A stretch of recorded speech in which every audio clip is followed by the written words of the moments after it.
everyone, and welcome, Wayward Gamers, to the Emporium. I am Jay, your GM, your also known as Neopet3 on the socials, and something else I can't think of just yet because, you know why? The GM of fun, because I led off with GM and now I'm just kind of going. Anyways, we are here to play some Star Wars Edge of the Empire here with Shadowport Adventures. Luck of the draw. Thank you so much for joining us. We are a hot mess, but we are getting together and playing. We want to, for those that, this is going to be our mid-season finale for our episodes, and we will be coming back later in February of next year, but we're going to figure out some more, just finalize a little bit because our crew just completed their mission and now they got to get paid. And if they pass the interview and they get a franchisee ship. So we get to see all that unfold. And if it gets unfolded, and who knows, I might be an evil GM, but who knows, But before we get into diving into that wonderful storytelling, let us introduce our wonderful and talented players here. And we're going to start off with the one right to my right, left. Bill, how you doing? Hey, I'm not doing great, but I'm here. That's the important part. Got to be up all night with food poisoning. Yeah. I'm super sorry, fun. Thank you Woo! so much for being here. We appreciate that. But hey, forget that. Ronto wraps. We are here. No, if I would have had Ronto wraps, I'd have been fine. The fact that I didn't have rocket wraps. No rocket wraps. If I'd had rocket wraps, I'd have been great. But I had eggs of the devil. I got me. But we are here for me to jump into the always fun position of pilot on our ship with Kier Starfall. Captain. Or a human, because this cargo ain't going to ship itself. Captain Kier Starfall. That's right. Thank you, crew. That's what I appreciate. Dog on my back. Thank you, Bill. We appreciate you being here. We are so glad you can. Next, Jim. How you doing? Good. Better than Bill. I'm not sick. Jim, Hawkmere1 on Twitter, Hawkmere1 on Hive. Woohoo! Playing Clicky, the security chief now of our little crew, the Jawa gunslinger. So yeah.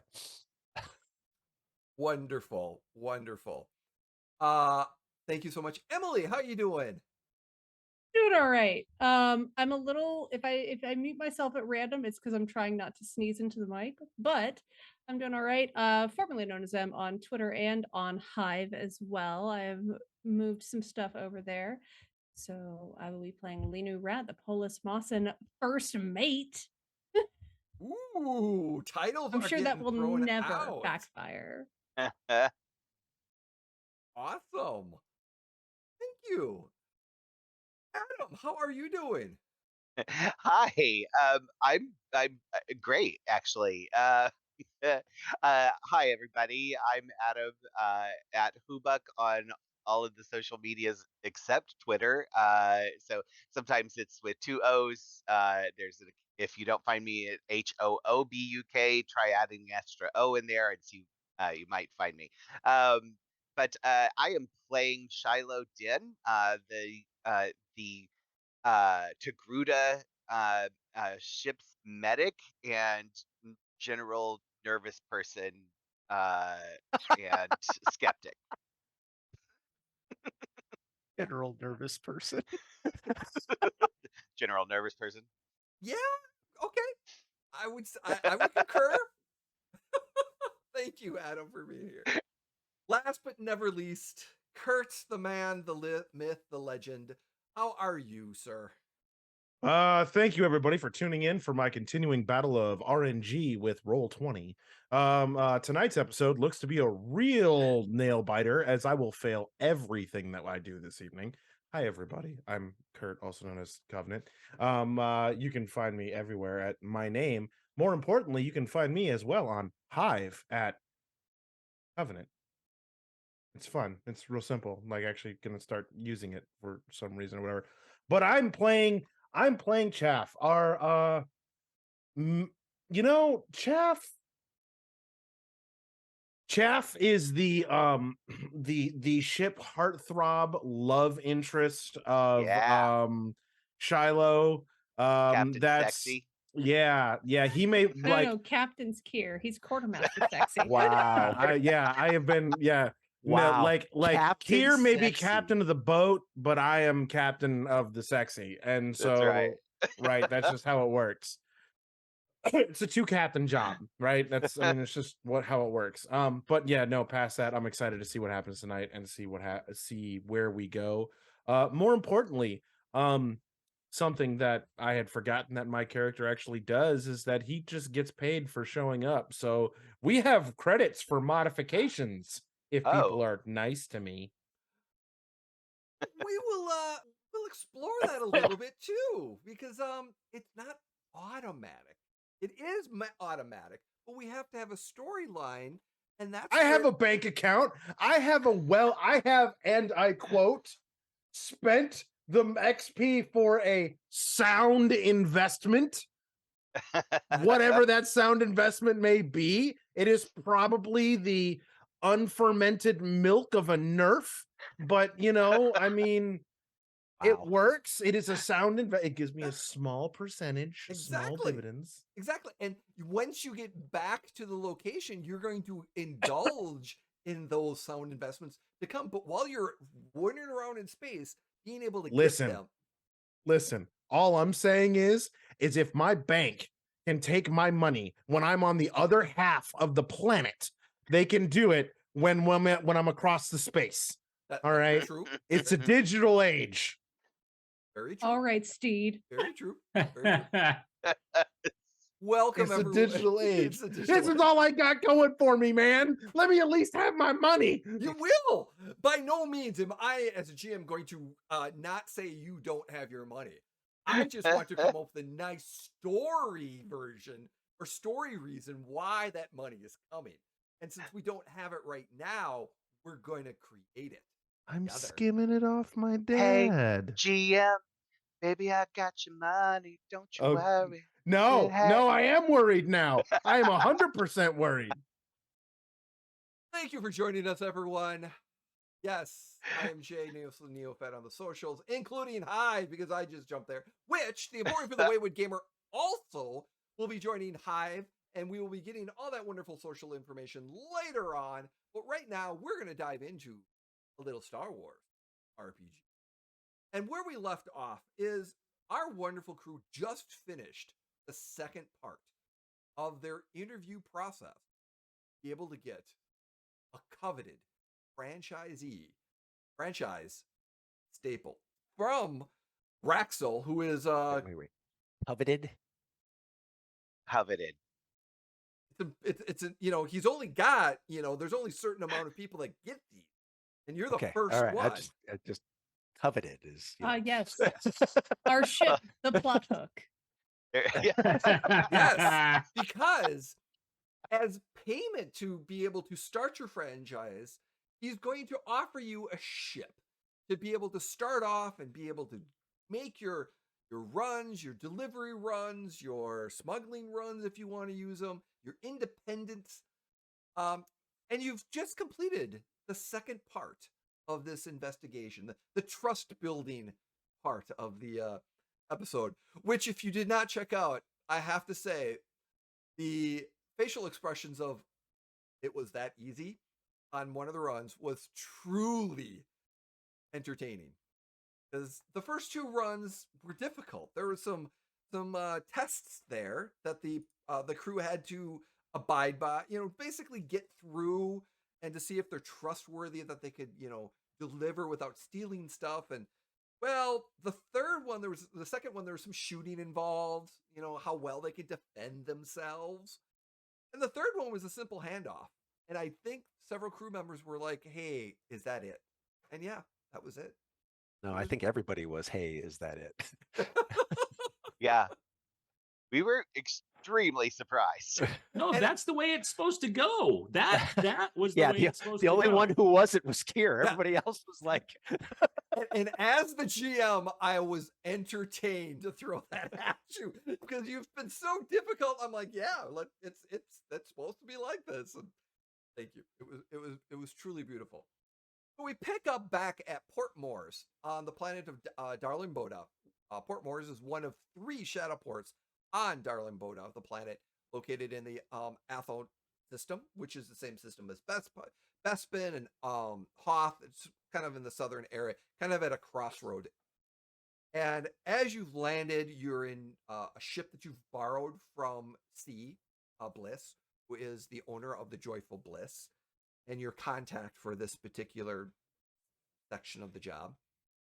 And you're coming up to, we left off as you're looking at the neon signs behind the rustic metal that says Joyful Bliss. You're about to go into those double doors.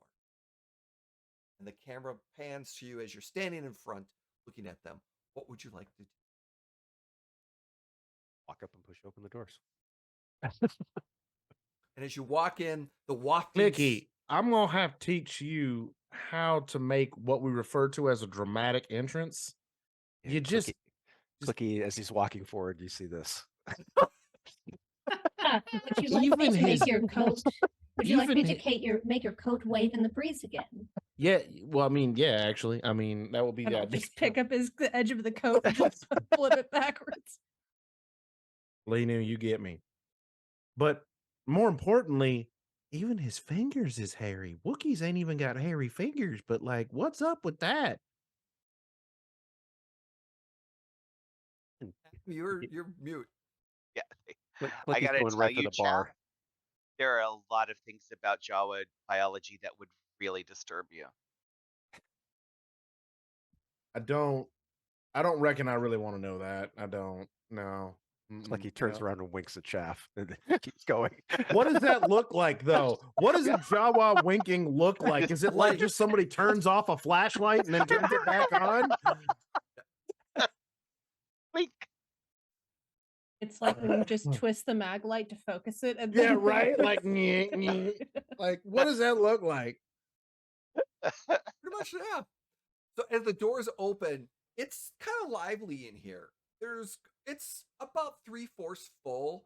There's several individuals that are sitting at the tables around, several individuals at the bar. There's some open spots, and there's still a few open tables.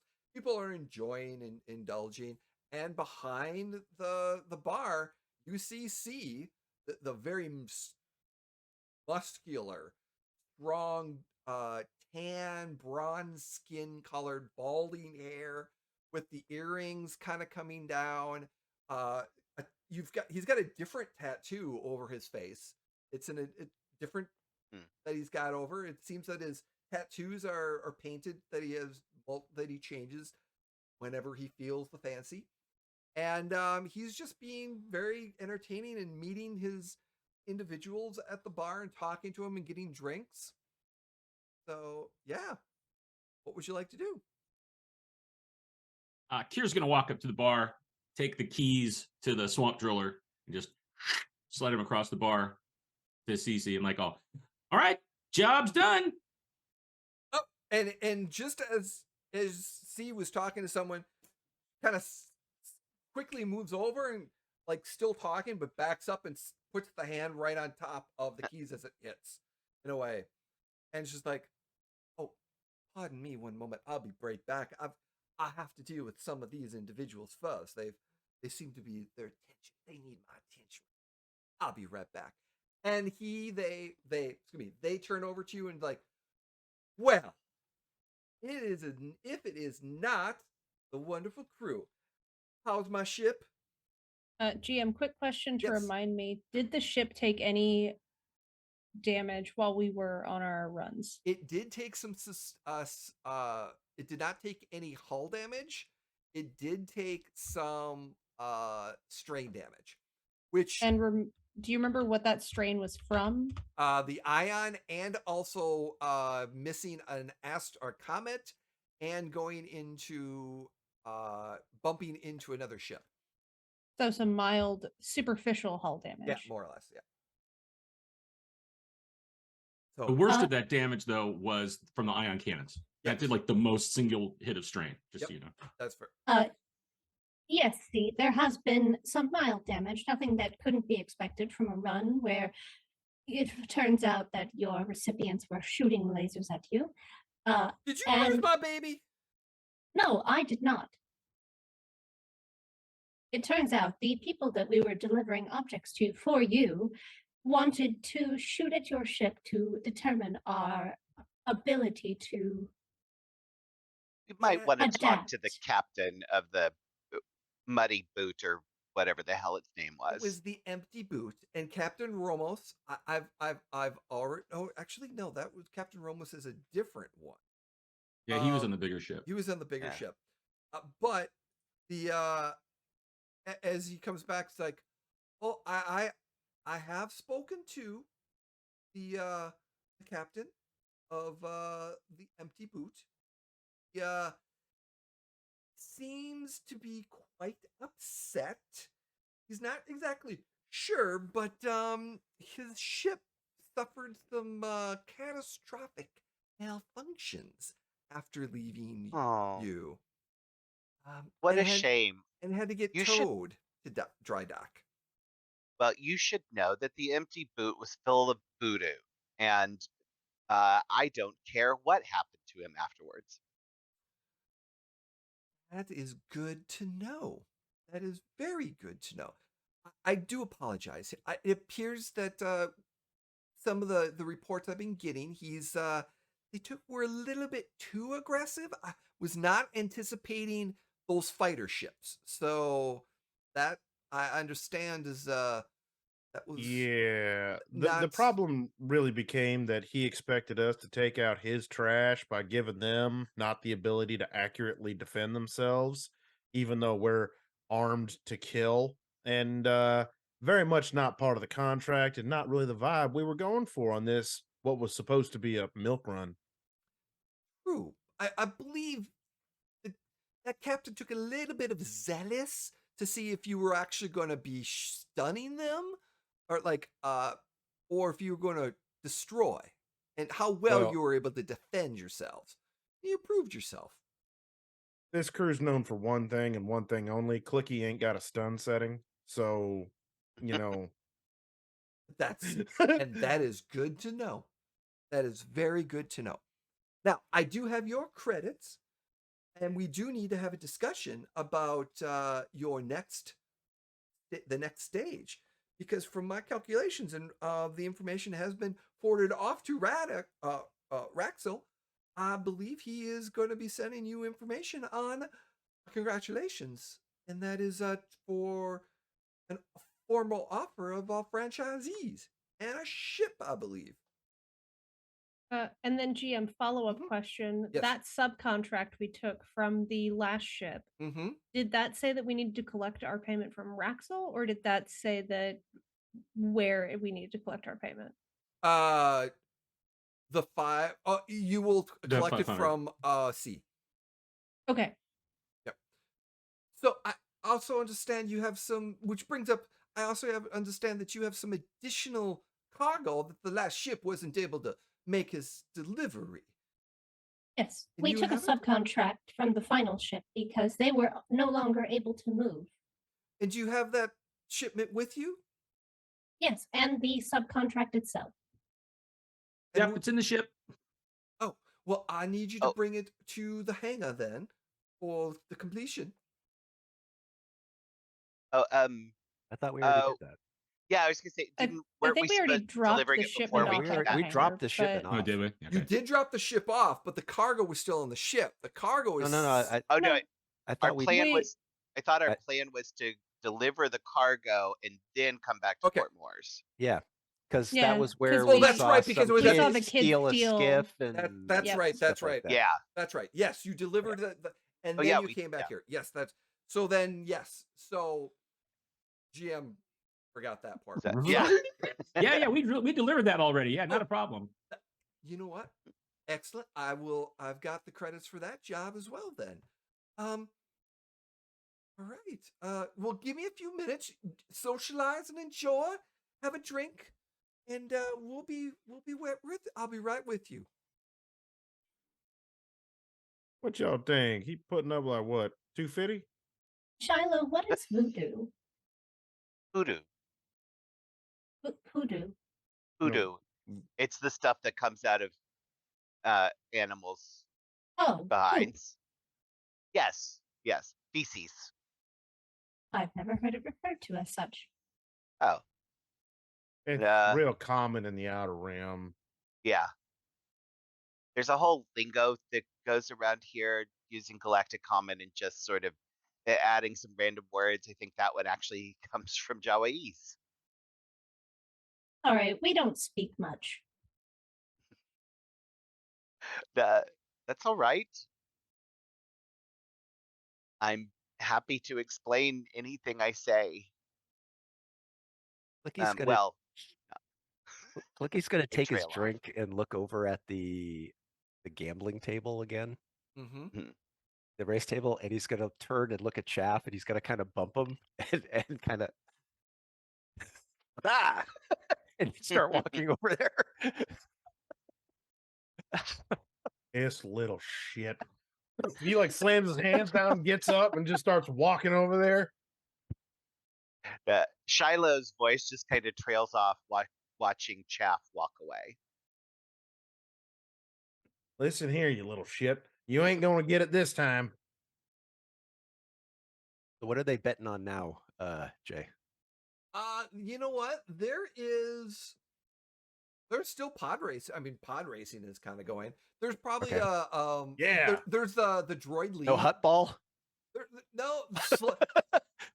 You did see a little bit of a slug games. Slug games coming soon.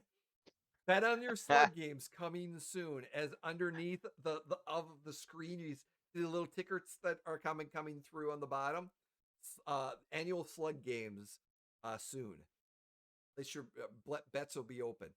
But yeah, there's a pod racing game or a pod racer that's going to be starting up, and then there's a droid league, ball league that's currently in play. I go over to the pod racers and make my bets. All right, what you betting on? You know what? I'm gonna stick with my tried and true. I'm gonna stick with my favorite Doug out of Malastare. Right. The Doug. I don't know what you just rolled, but now I'm scared because that is a whole. That is a lot. That is a lot of not good.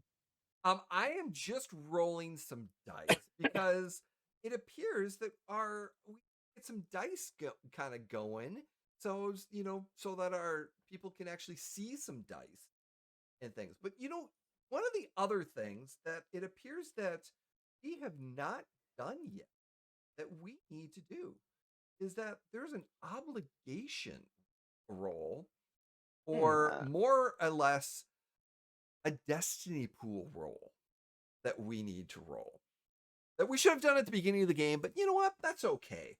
We're going to do it now. So, are we rolling destiny? We're going to roll some destiny. So if you could, on your character sheets, sync to GM, because the GM has already cleared and also added. So if you want to sync to GM and then roll that beautiful destiny roll. Oh, no. That's Damn terrible. Listen, at this point, at this point, I'm gonna start tapping into the dark side. You understand me? Right. Dark side we got it. We ended up even. Shipboard crew in the front. We got it. It's 4 and 4, so you're doing good. So, with that being said, we're going to let's see. Got to do a little bit more adjustment here. So 4 and 4, which is good. All good. I have already rolled for obligation, and we're gonna see what that picks up sometime. But we'll work on that.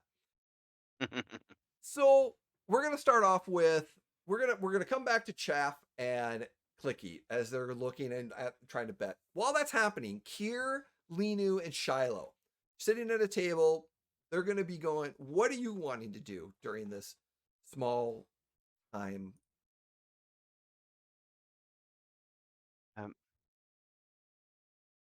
Well, I think Shiloh's Shiloh's probably sitting a little quietly, and just probably a little lost in thought.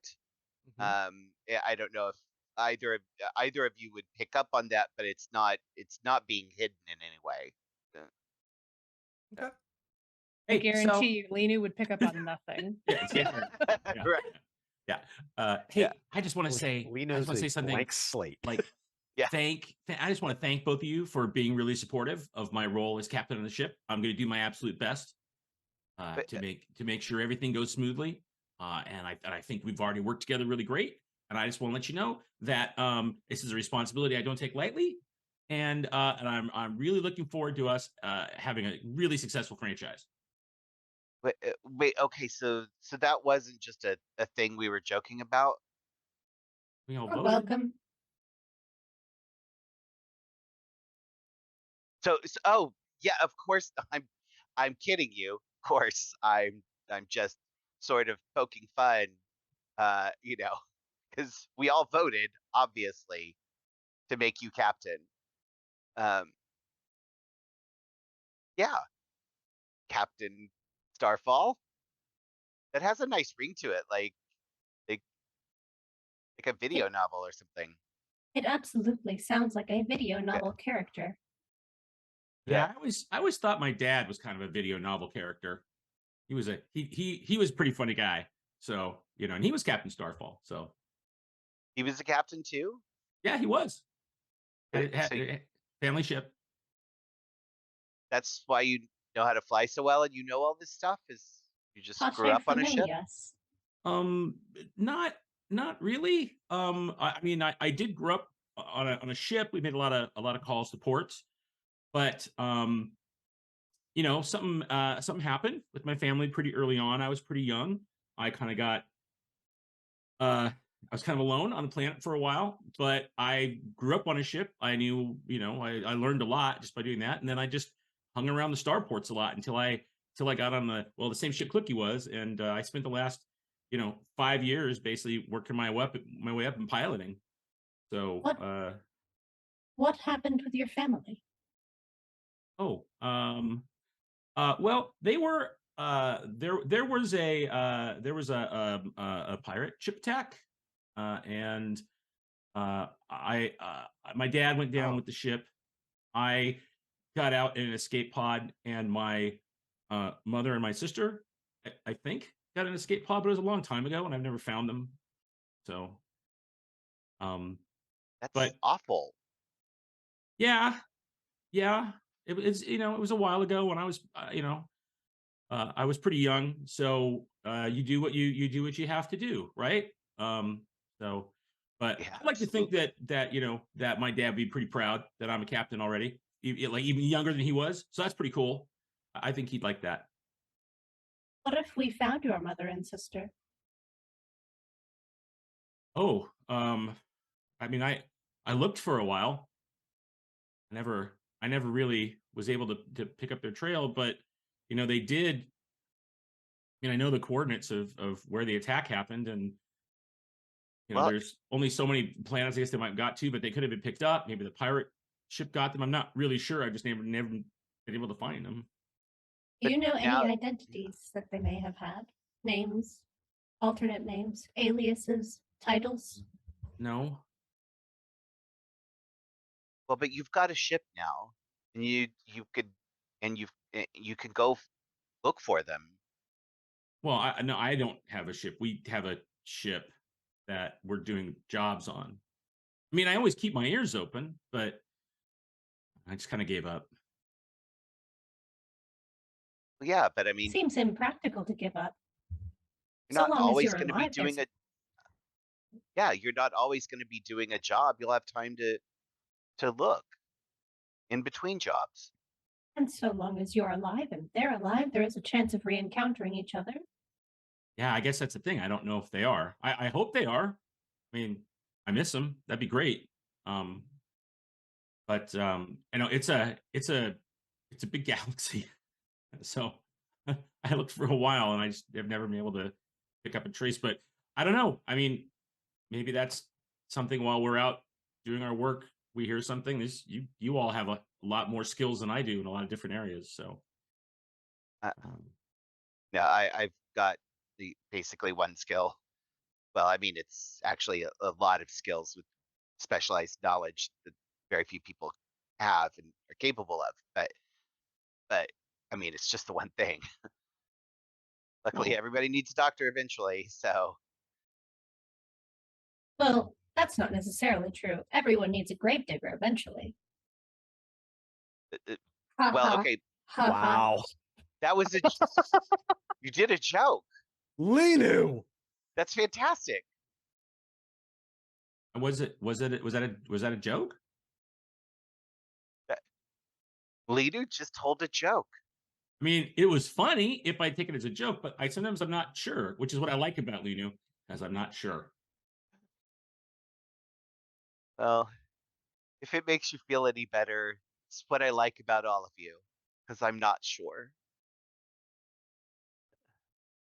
Well, I'm pretty certain Kier seems to be a very qualified pilot, and you, Shiloh, seem to be a very qualified doctor, and Chaff has negotiated multiple contracts at this point, and Clicky seems to be a very good shot. So I think altogether our skills as a team would be very effective. Yeah. Yeah, very effective together.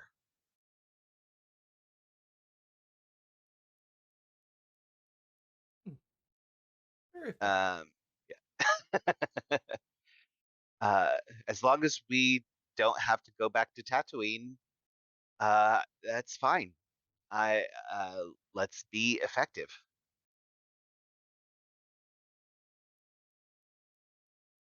Hey, we need more drinks over here. Okay. And as we need more drinks, Clicky and Shaft, as time has been passed, you're looking at all the betting potentials. What are you going to be betting on here? Clicky wants to use his Streetwise on the next race on Tatooine to figure out which,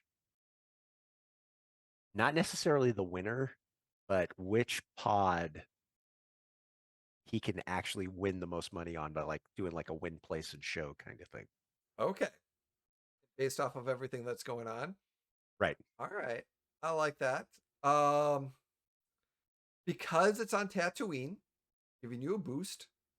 Okay. I'm gonna add a setback because you never know when things kind of go your way. Right. And part of me wants to make this an hard one, but I'm trying to, if this is an average check, because you do this on a semi-regular basis, especially you did it last time. I'm going to make it an average check based off of what you've seen in that. Okay. So, but before you roll, what is Chaff looking at doing, placing his bets? Chaff is he is looking at winner and Chicken dinner? No. Winner and points.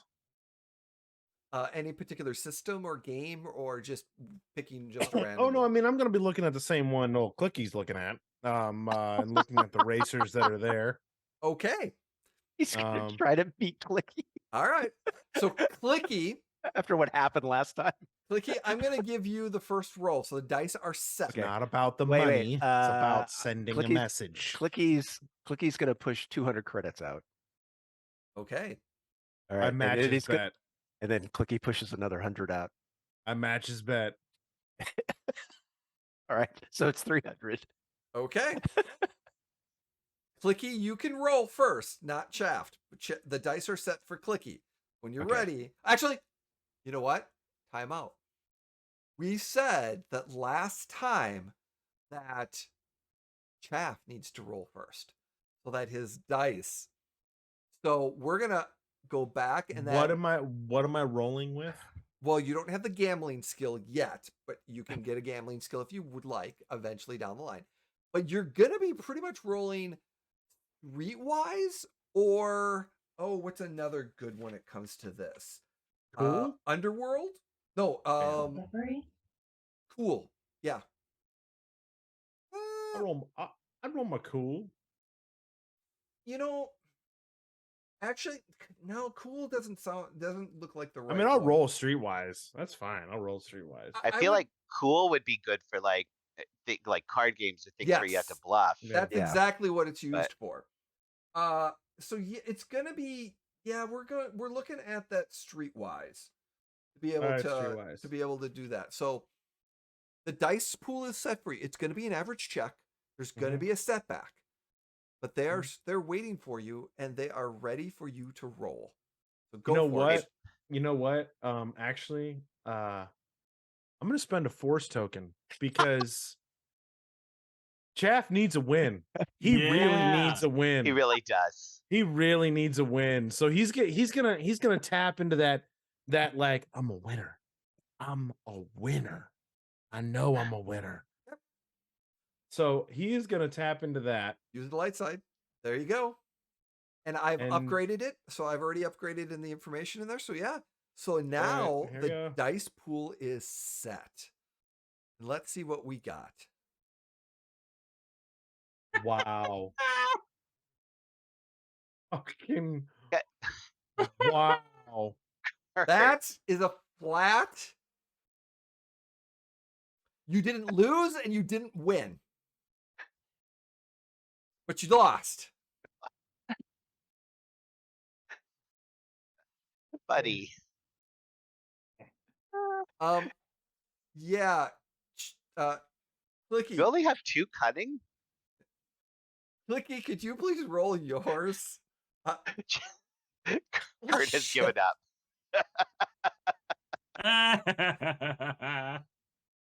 3 successes and 2 advantages. So I got all 3 right. Win, place, and show. Yes, you did. Yes, you did. Wow. As the GM of the Luck of the Draw game, I should note that the dice gods of Roll20 have cursed Kurt the player and his Yes. character Chaff. Yep. No matter what, the dice decide to F him in every possible Uh-huh. way so far. Which How much makes do I the win wonderful with triumph 300 credits? to come even sweeter that we can look forward to. Wow. Yeah, so my war with RNG continues. Yeah, that's cool. All right, well, I'm down 300 credits. That sucks, but all right, there you go. Yeah, but how much did Clicky win? Because I actually got all 3. You won 300. Yeah, how much you did won 300 credits. Just 300? Because I wanted all 3, the win, place, and show. Did so... you put 300 for each? No, 300 total. Yeah, so but... you won an additional 300 okay. Credits. Okay. So yeah, you got 300 credits. Shaft, you only lost 200 credits. Not 300 credits. So it wasn't a complete loss.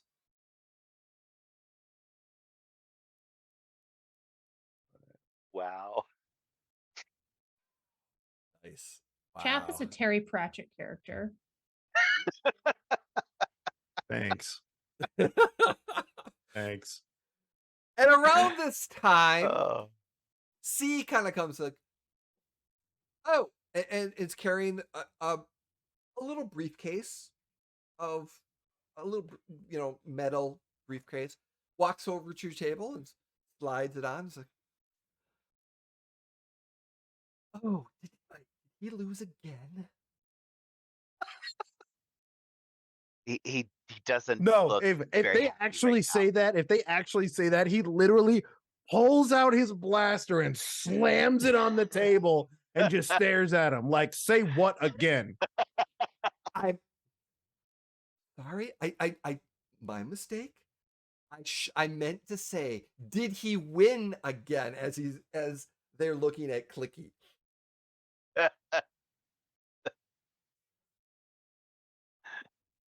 I'm so sorry. Anyway, Yeah. let's move along. Just waiting for a Toydarian to float by. Of course, he always wins. So the credits are here waiting for you. You've got your credits for the full job that you did for the interview. You were getting some credits for that.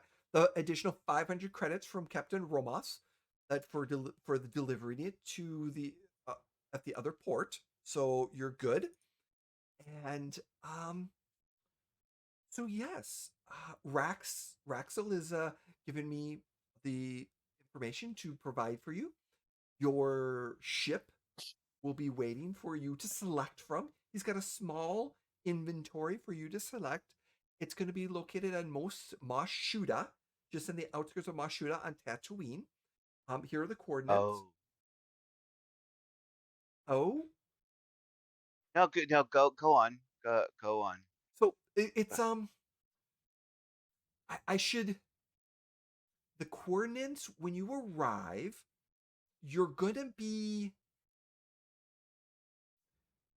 the ships. You're not gonna see the ships right away. That's all I can tell you right now.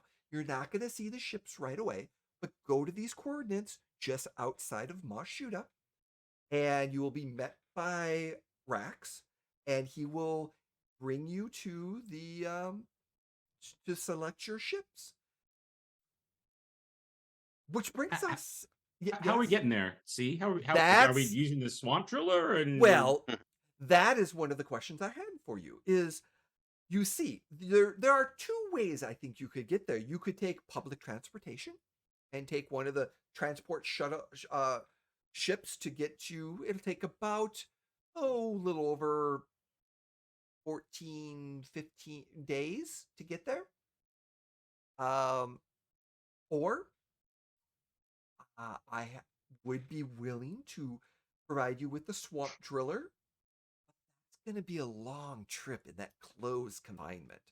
I would give you plenty of food and we'd pay for all the fees and stuff like that. But it would just be a matter of close proximity to each other in such a small ship for an extended period of time.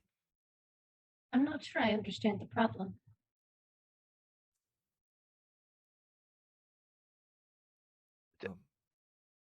The problem. Well, we got to I get mean- back right to Tatooine, and so either we're going to take a transport there, or we could fly the swamp driller. But the swamp driller is really small, which some people have a problem with. Maybe it's going to be longer. It's going to be like 20 days in the swamp driller. You know, that definitely is not happening. So, well, I mean, maybe you guys can like go to Tatooine and get the ship, and then I'll wait here. Shiloh, you're coming. But but I don't need to go to Tatooine. Yeah, you What do. is your hesitation for going to Tatooine? I'm just gonna leave you chat and let me know. I'll be right back. I'll be right back. Okay, no. I mean, I'm just like, there's no reason for me to go back to Tatooine. So, Tatooine, you will never find a more wretched hive of scum and villainy. So, Yeah. we're probably going to get shot, and we're going to need you to patch holes. Oh, okay, but okay. Look, I do not want to go back to Tatooine. Why? I don't know how long Raxel rented me for, and when I might be called back into the very unpleasant and uncomfortable situation that I was in. Rented you? Yeah, I have a debt for which I have been in indentured servitude for several years now, and it's really not fun. And Crimson Dawn is terrifying. And Crimson Dawn ain't got no power on Tatooine. That's all hut space. oh, they've got people, and she is not a very good person, and especially because she's always paranoid about the Hutts. And so, And about this time, C kind of just walks by and slips a data pad right on the table, grabs a drink, and kind of keeps going. And right in front of Shiloh. I'll immediately grab for the data pad and start reading it. News. Without hesitation. Breaking news. Hospital and known front for a criminal organization and several members of a criminal organization have been detained and killed in an incident. Oh, well, you haven't shared that yet. Like he's Chaff tries to wave C over. Yes. Where is this hospital? We'll get to Shiloh in a second, and we'll okay. And C comes back for a second. Yes, Chaff. Yes. So I have a particular question. What are your connections to reinventing somebody's blockchain? There's always individuals, but you know what? Just enjoy some more drinks, read up on some information, and I'll be right back. And kind of looks at Shiloh for a second as they were walking away.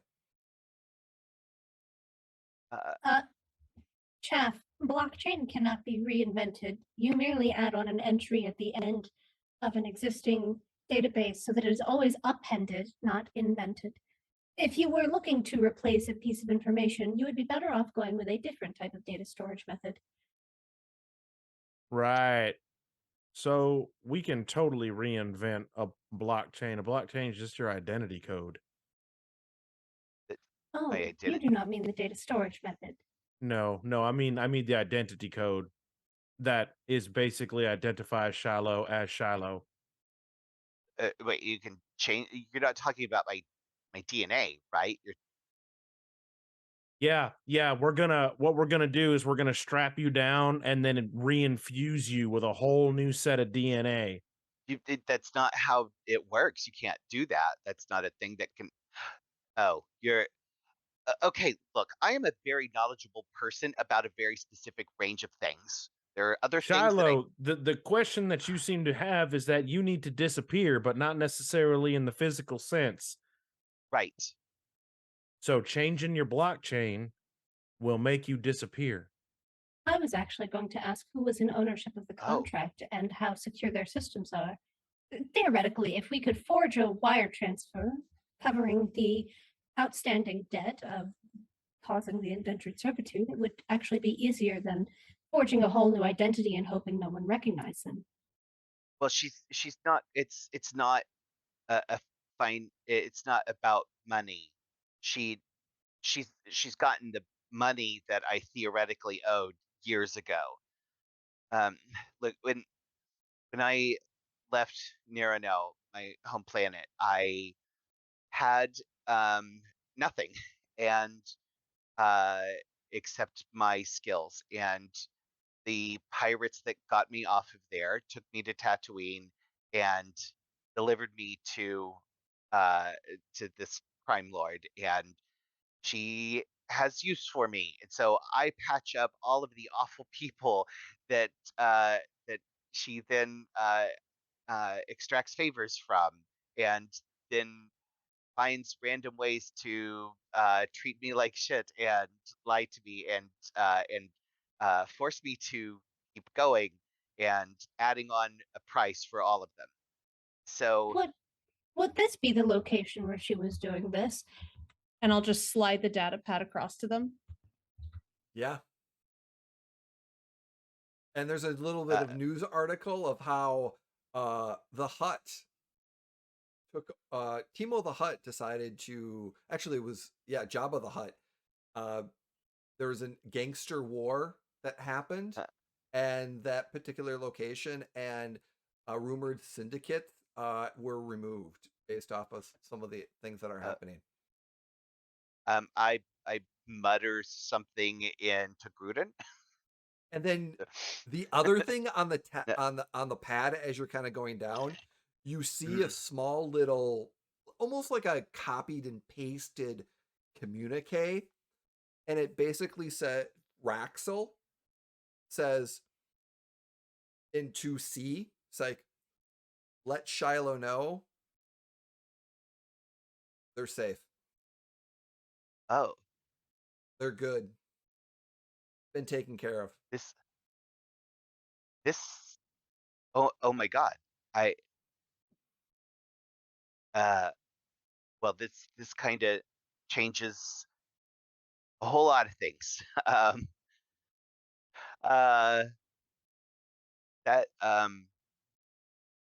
I can go back to Tatooine.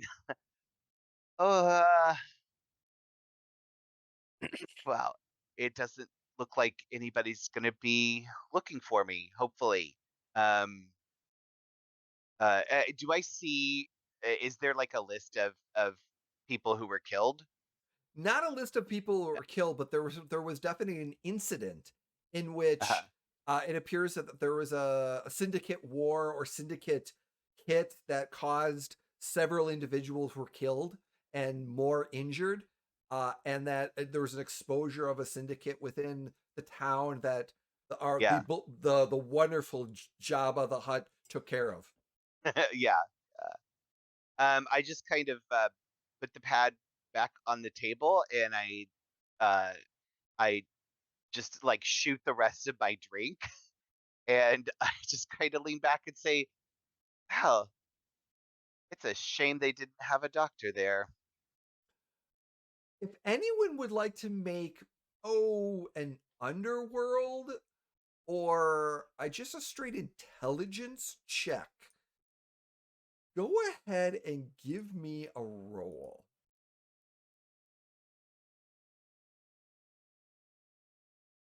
That everybody other than me. Oh, everyone can make it. Yeah. Everyone can make it. Let's see what kind of intelligence roll I can make, huh? Shall we? Oh, hey. It's just straight up intelligence. It's just or underworld. I mean, if you've got either one, I can make underworld. Let's see. Let's see what happens in underworld.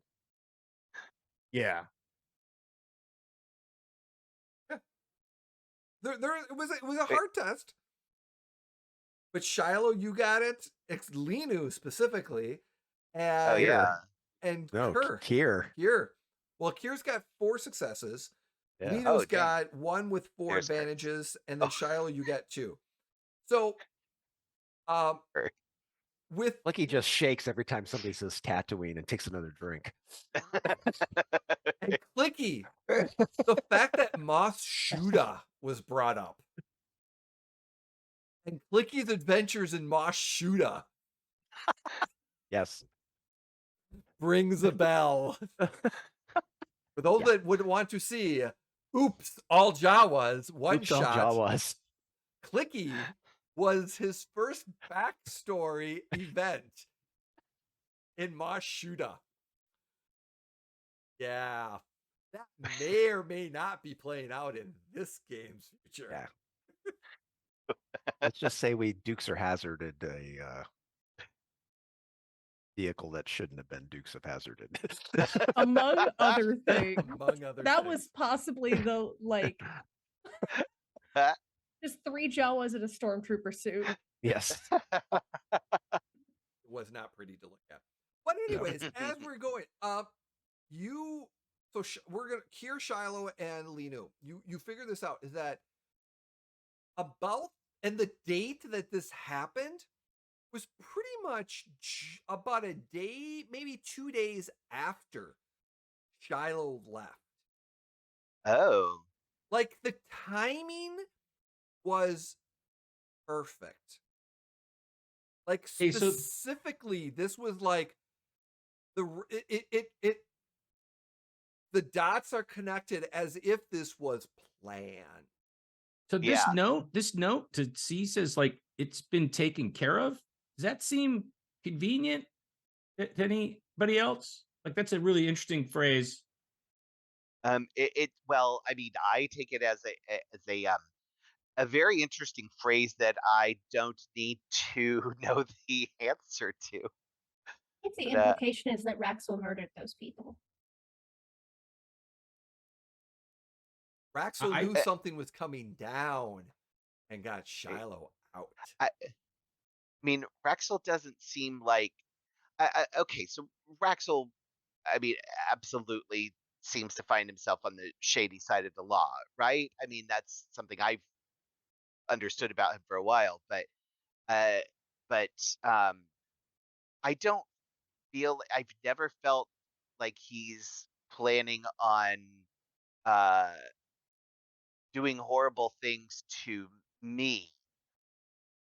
Does Oh that no. match up with your Well, you haven't. experiences? The rumor is that people who what is the colloquial? That people who cross him go missing. So, yeah, which I'm not entirely opposed to that. Um, but he doesn't seem to be concerned with making me do uh horrible things that I would rather not do. So, um, so I far mean, I this seems think big, right? This is like huts taking out other huts. Is that what I'm Hut's reading taking out right here? Hut's taking out Crimson Dawn and possibly some other syndicates. Yeah, does that I'm just gonna say, like, Raxel seems pretty pretty connected, but he feels like to me, at least from people I've dealt with, someone who puts deals together and gets information, not someone who's got that kind of juice. So I bet you he just knew this was gonna go down and got us out of there rather than maybe he did it. Yeah, I mean, he, But you don't care, right? Whatever. I really do not care. These, whatever happened, these people absolutely deserved it. That is something I can very much confirm. Uh, but, uh, I, as long as I'm not out of one horrible situation into another. But I don't think Raxel is that bad. Um, well, let's put it this way: I've never been forced to torture anyone for Raxel's benefit, and at Most of gunpoint. That most was of what I not fun. most of what I heard about Raxel before taking this job was about his smuggling opportunities and the unethical contracts he frequently entered with people where he would try to get the better of them, usually through fine print clauses. Hmm. So as long as we have you reading, shouldn't be a problem. It might help if we also had a lawyer on hand.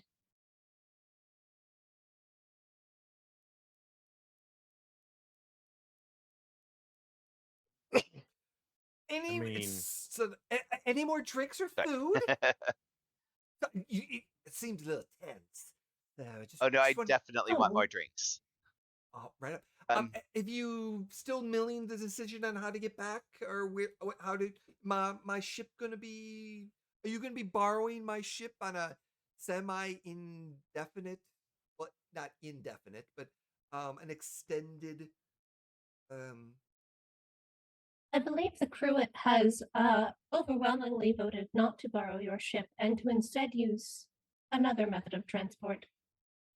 by all means, you'd have to be getting your transportation to Mashuda, and that you just need to take a speeder or some bikes to or Dumax to the just outside of the town to up to the coordinates.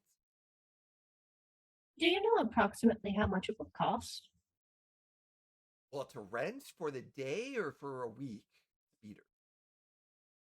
I assume we'll only need it for the day if we're going just outside of town. It's not a very large town. It's probably 20 credits a day, depending. But you can purchase one for a few hundred.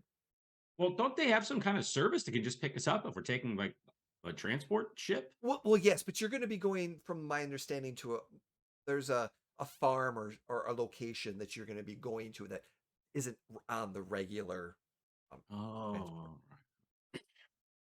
Be going way outside of town. Not too far outside of town. not part of the normal transport lines. Exactly. That makes sense. I can drive us out there.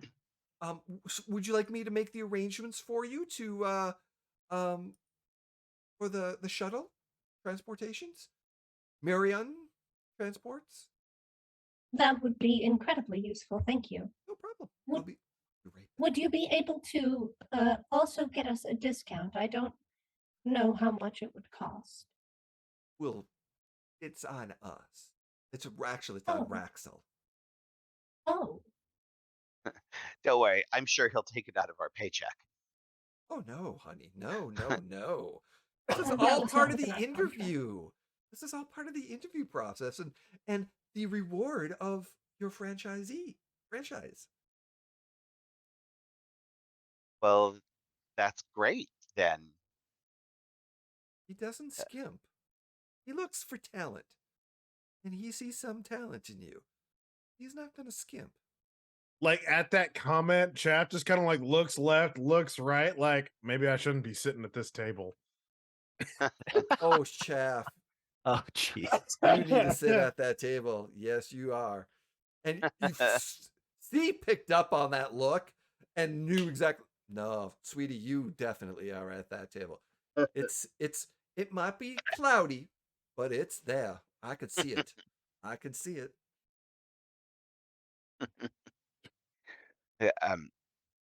Well, I for one would like to relax for pretty much the first time since the Empire took over my planet. So So so that would rooms tonight and then take off tomorrow? yes, please. No problem there. Enjoy the rest of the evenings. I'll be back. And they go and start mingling around some other individuals, chatting away and all that good stuff. So now, Chaff, as quartermaster, I think you're also a treasurer. Kinda.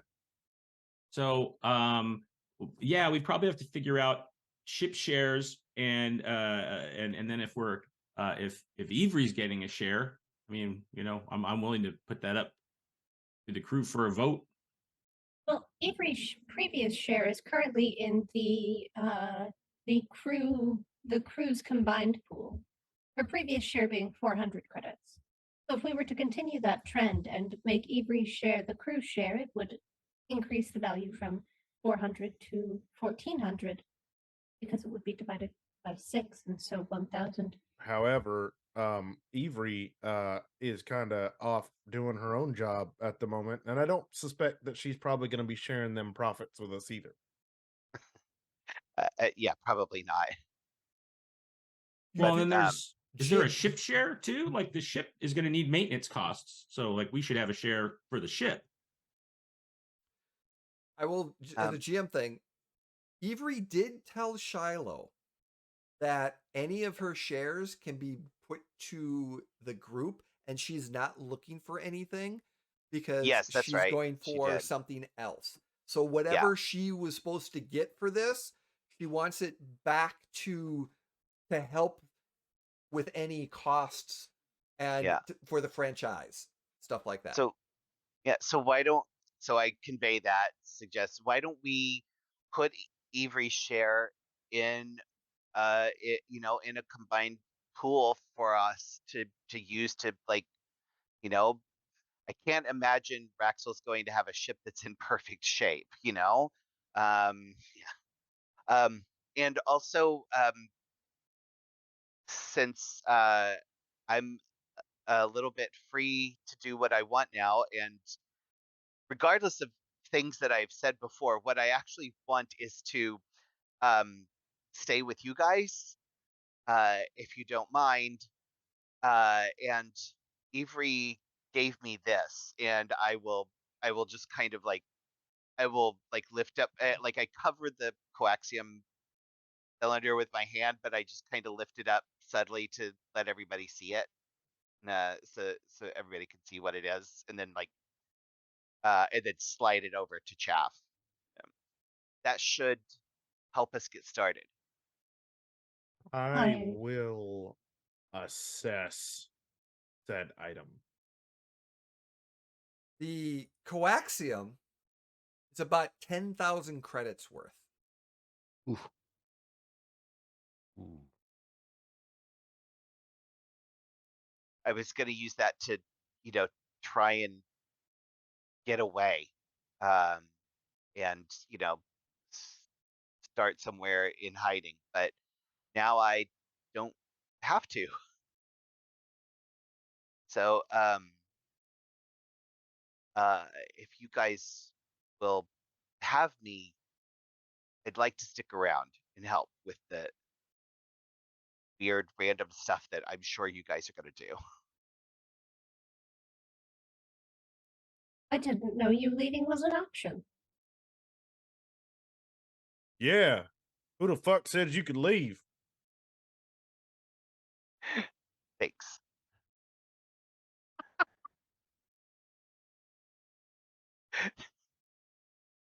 That was the closest thing to affection that I think they were going to give. I say out of character. I do not say that out loud. Mm-hmm.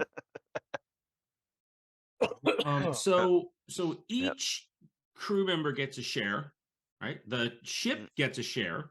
Mm-hmm.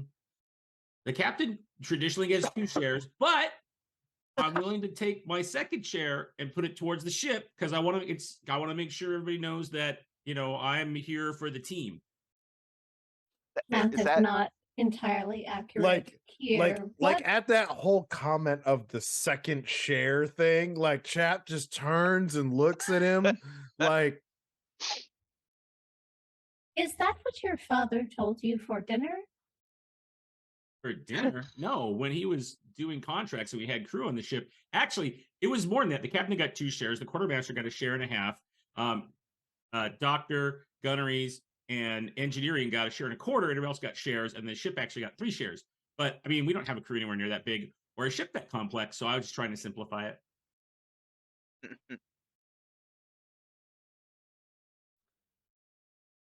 Mm-hmm. all right then. So we have a business. I love how everybody's just kind of eyeballing here right now, just like, huh? Jump in that captain seat, huh? Yeah, that didn't have shit to do with the fact that he was a pilot. Had everything to do with the shares at the end. Maybe Kier isn't so naive as we've been led to believe. Naive and stoic as he led on. Right. But like I said, I'm totally happy to have the same share as the crew. Like we all have the same share, but we just put the second share of the ship because I agree with Shiloh. I don't think Raxel's going to give us a ship that like is in good shape at all. No. So are we proposing dividing this up into 8 shares with 3 shares going toward the ship? Well, because Ivry's is going to the ship, right? Normally it wouldn't. Right. But now it is. So 1, 2, 3, 4, 5, 6, 7, 8. Yeah. Yep. 7, 8. So. Well, because there's 5 of us, and then the second captain share, and then the ship share, and an Ivry share. Well, that's 8 shares total, but 3 of those shares are going to go to the ship because Ivry's we said was going to go to the ship, and the ship gets a share, and my second share is going to the ship.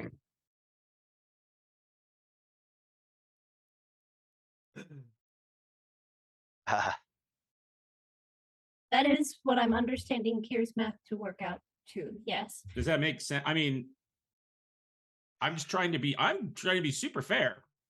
Mathematically, that would make the grand total of our shares come down to 800. That's literally what's happening. Speculating. Speculating. 800. Hold on. Now, I will say this: the 1,000 and the 400 were individuals, so each individual gets the 400, 1,400, and then the 500. So the additional 500 and this 10,000 is what you're actually trying to figure out how many shares gets divided up. So the original everyone will originally get 1,400 credits. Is that what it was originally? Individuals, not group wise. So each individual was getting 1,000 for the job and 400 from the previous job. So that's there. Boom. Gotcha. So everyone gets 1,400, but the 500 and the additional now 10,000, what if you sell it? Those are what you're dividing and trying to figure out how many shares each individual gets. Well, I think I did the 6,000 math as a combined number, not as an individual 1,000 each. Okay. I say we take the 500 from the one job and that automatically goes to the ship. We're each getting 1,400 as it is. Yeah. Then let's take the 10,000, also apply it to the ship, and anything that's left after we apply that initial amount to the ship, then that gets split amongst the 5 of us. Just to clarify, I mean, we can decide as a group otherwise, but Shiloh was suggesting whatever we sell the coaxium for, that we use that specifically just as like ship fund sales, ship upgrades, starting money, like that's trying to get ourselves off. Yeah, it's our launching fund. Yeah, because we're each getting 1,400 to start off with. Yep, right. So everybody's 1,400, and then we have 10,500 that is all just going to go to the ship. And then if there's anything left over, then we'll just split it up. So, right? Okay. Yeah. So we each have 4. Yeah. Sorry, so everyone's going to get 1,400. So the 5 of you are going to get 1,400. For the ship, Jack only gets 1,200 because he always gets less than.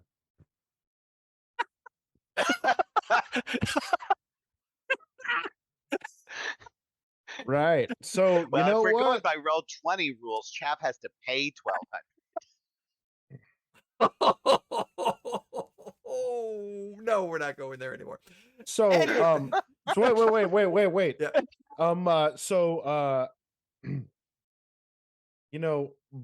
By that logic, that's fine. I can only take the 1,200.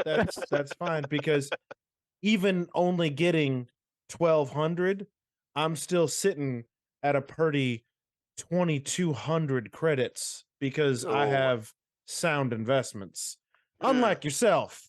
There. So the sound investments aren't gambling then, right? No. Stuff you do. No. I don't know. No, they're on the side. They're on the side. Okay. They're literally that whole I own stocks and things. Yep. That's pretty much where it comes from. That's really smart. So everyone is on the same page that we're doing. The 5 players that we have right here, the 5 characters, each of you are getting 1,400 credits based off of the interview, the 400 and 1,000 each. So everyone's getting 1,400. Currently, the ship, if you're getting the 500 to the ship, the 10,000 and an additional 1,400 for Ivries, the ship pot right now is 11,900 credits for the ship. Right. So that's what you have. So that's what we're looking at right now. So you have a good chunk for upgrades, repairs, all the other stuff, because you're not sure what you're going to be walking into on that ship. And there's probably going to be some repairs needed. Han was just going to charge 10,000 for an old man, a droid, and a couple of droids and a kid to fly him to Alderaan. So 11,900 is going to pay for some stuff. So yes, it will. Yeah. I mean, we could give him 2,000 now and 15 when we get there. Right. Well, you'd have to negotiate that, Chaff. You want me? You know what? Chaff with his voice will negotiate it, but the moment I hear those magical words of the dice are set, that means that all of my negotiation skills go right out the window. All right. So we're just staying. Make sure you bring Lena with you every time. She'll believe that you negotiated it. So we're staying here the night and then getting on our transport tomorrow. Yep. Okay. What time is it, Jay? It's dinner time ish. Evening. Are shops still open? Yeah, I would say there's a shop open. Okay. Clickie's gonna go look. Clickie's gonna go look for a weapons shop because he wants to get an attachment for his gun. Okay. We can do that. He doesn't use it enough as it is. Wait, are we doing a shopping episode? Hang on. Nope. We're not going to do a shopping episode yet because we're going to do a shopping episode next episode. And the next episode is going to be a full-on behind the scenes of XP money, all that good stuff, ship quarks. So yes, this is the mid-season finale, and the next episode we're going to record for those who want to watch some patron stuff or things like that. Jay, I love how you just made a shopping episode sound like the sexiest thing ever. It's like shopping episode, everybody. Damn right. Shopping episode. It's just Clicky going to get like a silencer for his gun. That's right. I freaking love a shopping episode. Shopping episodes can be very fun and have a lot of combat and running involved, depending on how well it goes. Yep. And that might be one of the reason why we're doing a shopping episode next time. Do they play Sabak here? You know what? There is a Sabak game going. I'm gonna go play some Sabak. Because I learned on the ship, so I gotta go practice now with other people. So the two of you sit down at a table of Sabak. So before can I interject as Chaff is getting up, Shiloh also like stands up and kind of like awkwardly almost run into each other. And Shiloh says, sorry, I'm gonna go get more drinks. You're going to gamble some more? I'm gonna go try my hand at cards. But I hope you get lucky. And then I walk away.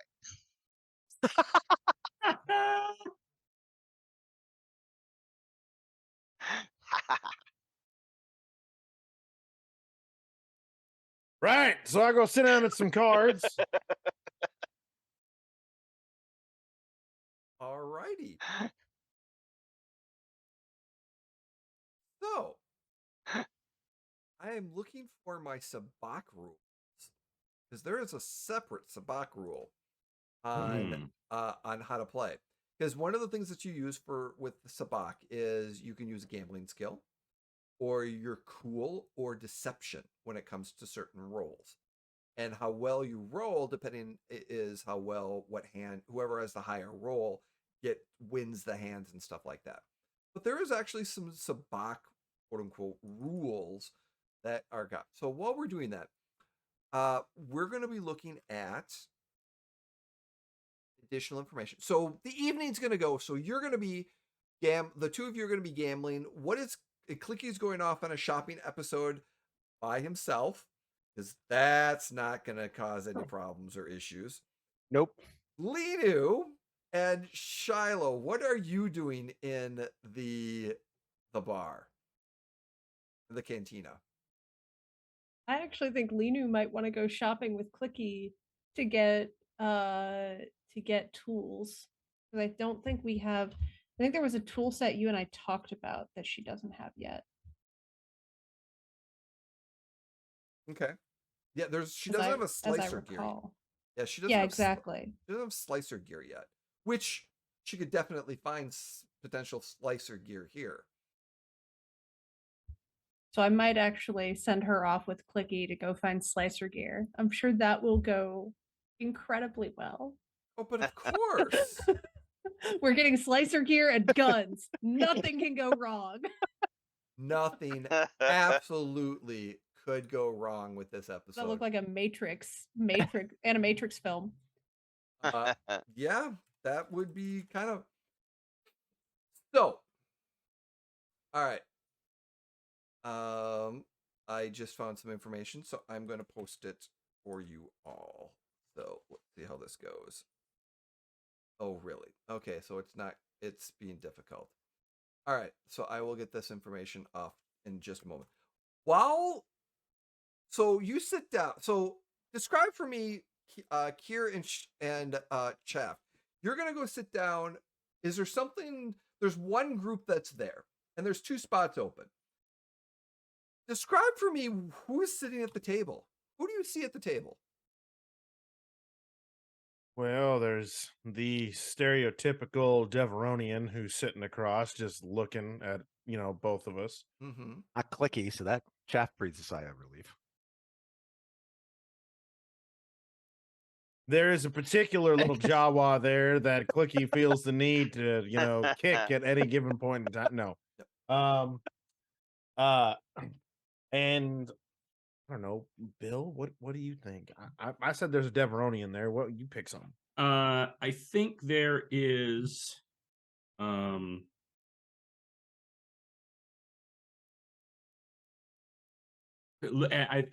looking a little nervous. Is a Rhodian. Okay. Who's also at the table. Can't trust them. You know what? And this one, because you don't see enough of them in Star Wars, a Gand. Nice. Okay. Yeah. Yep. I like it. I definitely like it. Right. There we go. Haha. There it is. So. Oh, there we go. So how you're gonna basically use you're gonna put a wager out. You're gonna be rolling your cool, and everyone kind of rolls their cool versus basically versus each other's cool. If you want to cheat, you can use deception, skullduggery, or computers, but not really computers. But really, it kind of is the player rolls their dice pool, leaving the dice on the table, and then, like I said, rolling a single force dice. So you're going to be adding a force dice to it, which I will add the force dice to the roll for that. Okay. But basically, again, the players, the difficulty, I add the difficulty based on the difficulty of the game and the skilled individuals at the table. So depending on how well the skills are at the table, you're going to be playing up against one of them. So, do we ever? What type of table did you look for when it came to this? We said there was one, right? So the one with the open seats. There's 2 open seats, and there's 3 people currently playing at this table. Well, I'm going to sit next to the nervous-looking Rhodian. Okay. Hi. Hey, you guys have seats open? They just taught me on the ship how to play, and I want to play with some people.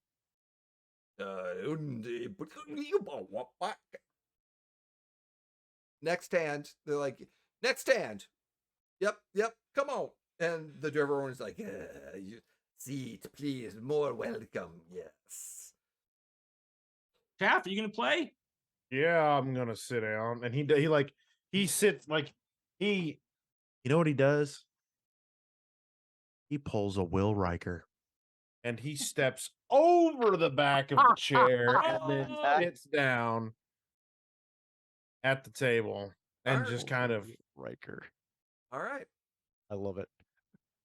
So what we're going to do is we're going to have 3 rolls. And the 3 rolls are going to see how well it escalates up to the winnings and stuff like that. The difficulty is going to change once. I'm going to say, but during this time, we're going to see how much you're winning and stuff like that. So Chaff and Kier, the dice. Are we doing 3 bets, Jay? You're going to be. You're going to be. Yeah, you're going to do 3 bets, and we're going to roll 3 separate times. So for the first bet, how many credits are you going to be betting? 50. 50. All right. Shaft. Sounds good. All right. Kitty. So 50 credits are at stakes for the first roll. The dice pool is set. I have put the luck in, so I put the force dice in. It's going to be a hard because you've got some skill because you're not working together, but the dice pool is set if you would like to roll to see how well you do in the first round. Can I roll cool for this one? Yes, you roll. Everyone rolls cool. So Kier and yourself, unless you're deceiving and you want to roll your discipline or skullduggery. Right. So we can roll cool, deception, right? Deception. Sorry, deception, right. Deception or skullduggery. Skullduggery. Okay. I'm gonna roll cool. All right. So Shaft, you win, but they didn't like you very much in this process. So you were doing. Yeah, you won it kind of dirty, but not too dirty. Chaff, you lost. Yeah, you just got lost. They cleaned you on that one. Okay. Wow, this is harder with people. Mm-hmm. So the next round, how much would you like to bet? It's harder with people. I'm I'm gonna bet. That's so cute. I'm gonna bet. Well, I think it's what a double up to catch up. I'm gonna bet 100. Okay. I will bet 100 as well. So round 2 is 100. All right. Shaft, you won. So you got 50. And here you lost in the first round. So the dice pool is set for the second round. Same thing. 3 purple and the dice. So when you are set, go ahead and roll. So I'm rolling deception, and I'm hoping I don't win. So if I can make that, so I'm not like I want to lose, but I'm trying to look like I'm not good at all, like I'm terrible. So Shaft, you won, but you pissed some people off, and you noticed that the way you won wasn't. It's making some people nervous. So you would get a strain for something like that. Here, Hang on. Yes. Is it a strain due to a social interaction? Yes. So I ignore it. Okay. Oh, damn. Chaff coming on. All right. Chaff's got it going. I basically I reduce all strain from social situations by 1 to 0. And then to reduce it by 1. So I can go to zeros. But if I take 2 strain from it or something from the social situation, then I'll still take the 1. Yep. That's part of that. Now, Kier, you said you wanted to lose on purpose? But I'm doing deception, so I'm not it just looks like I played bad. You did. And I figure if I succeeded, I played bad. But you setting them up. You take a strain because you think someone is on to you. Because because they're getting pissed. So you still lost again. Here's my strain. And then Shaft, you won. Based off of this. All right. The last round is going to be a little bit harder because they're also trying to set you up. So the dice pool is set when you are ready to roll. Is there any other additions you would like to? Question. Yes. Before we roll on this hand, mm-hmm. Can I attempt to charm them? Just to I basically talk about how I've been losing a lot of bets here lately or whatnot, and it's really kind of nice to win a couple of hands to kind of feel like my luck's turned around a bit, and I hope that nobody has any hard feelings about it. Cards laid, laid is played. Give me a charm check. Because only because anybody who gambles or anybody who plays cards or bets or anything like that, when you're having a solid losing streak, right, and you do start to win, it's one of those fuck yeah, finally I'm winning. So this is what I'm going to do. I'm going to set it as a hard difficulty. Boost and setback are in there. Depending on how many successes, you're going to add boosts or an upgrade to your roll for the final round roll. All right. Not great. No. They ain't buying it. They ain't buying it. I get it. They ain't buying it at all. They are not buying it at all. So, we're going to do 2 separate rolls. So, Kier, I would like you to roll first for this roll of cool, deception, or skullduggery. Okay. I'm now rolling full on skullduggery. Okay. I'm trying to slide the hand cards into my hand. And I'm going to use a light side. And you're going to use light side, so I will upgrade. How much is this round 3 bet? Oh, well, I gotta double up the catch up, so I gotta bet 300. 300. All right, 300. Shaft, how much you betting? You know what? I have to match the pot at least, so 300. Okay, there we go. So it's the round is going to be bet. So Shaft is Kier, you're going to be rolling first because there is an upgrade, and the dice are set. So go for it. Ah, no! That is a threat and a despair. Wow. Now, wow. Good job, Kier. The dark side because of that. It was Kier's turn. It was Kier's turn, definitely. Shaft. There's no T. Shaft, excuse me. Shaft, the dice pool are set for you. Are you doing any additional? Unfortunately, right now I can't really do anything else but rely on my natural. I mean, you could upgrade if you really wanted to. Yeah, no, there's enough dark side floating around. I think that if I don't win this hand and then Kier and I very, expeditiously retreat from this location, there might be a bar fight. So, there's so let's see what happens. Hey! You won. You won the pot.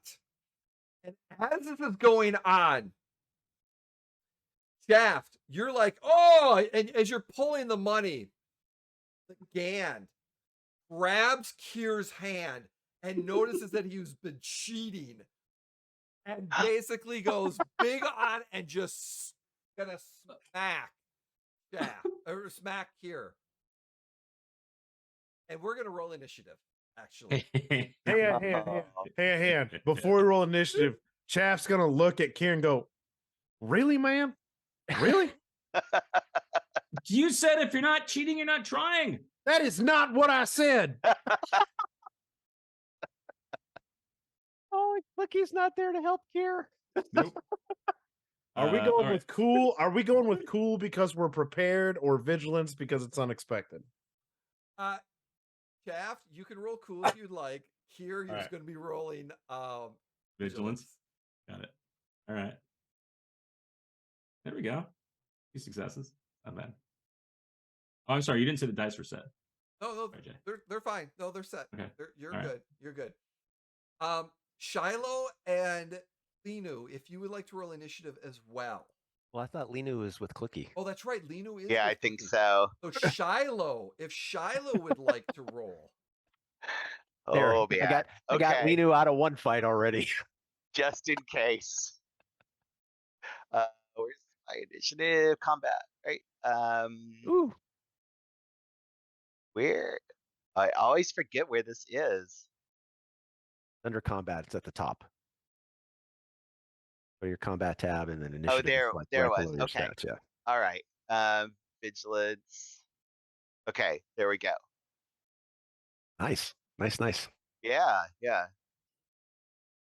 Okay. I'll let one of you use that because you'll be more useful. I gotta quick. This.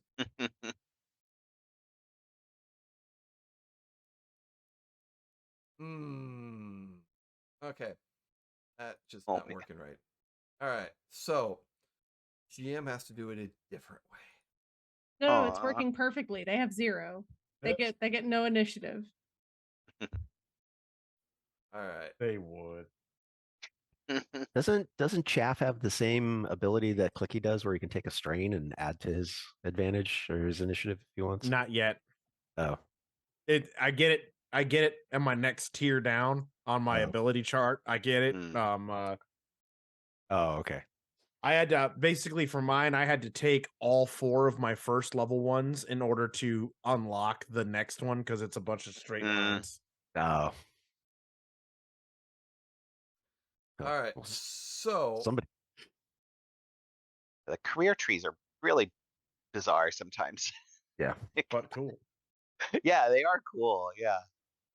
So how this is going is that the NPC is going to get a first shot at Kier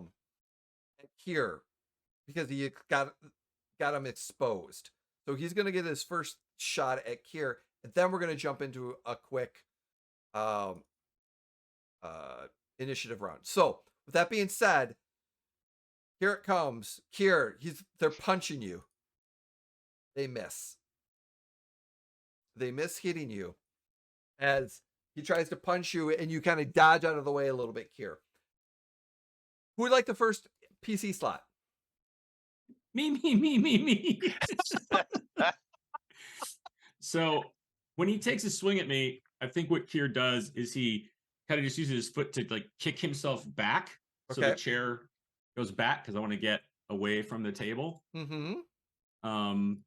and it's not really exactly what it's made for, but I'm kind of drawing a little bit on my Let's Ride ability, which is once per round I can mount or dismount a vehicle or beast or enter a cockpit or weapon station as an incidental. I'm not trying to do that, but I know how to like get places fast, like in and out of stuff. So I'm just trying to basically like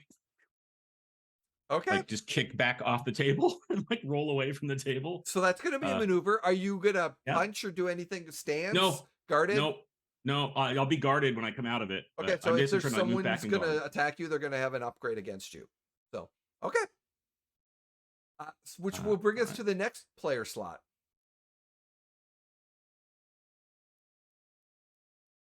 Chaff.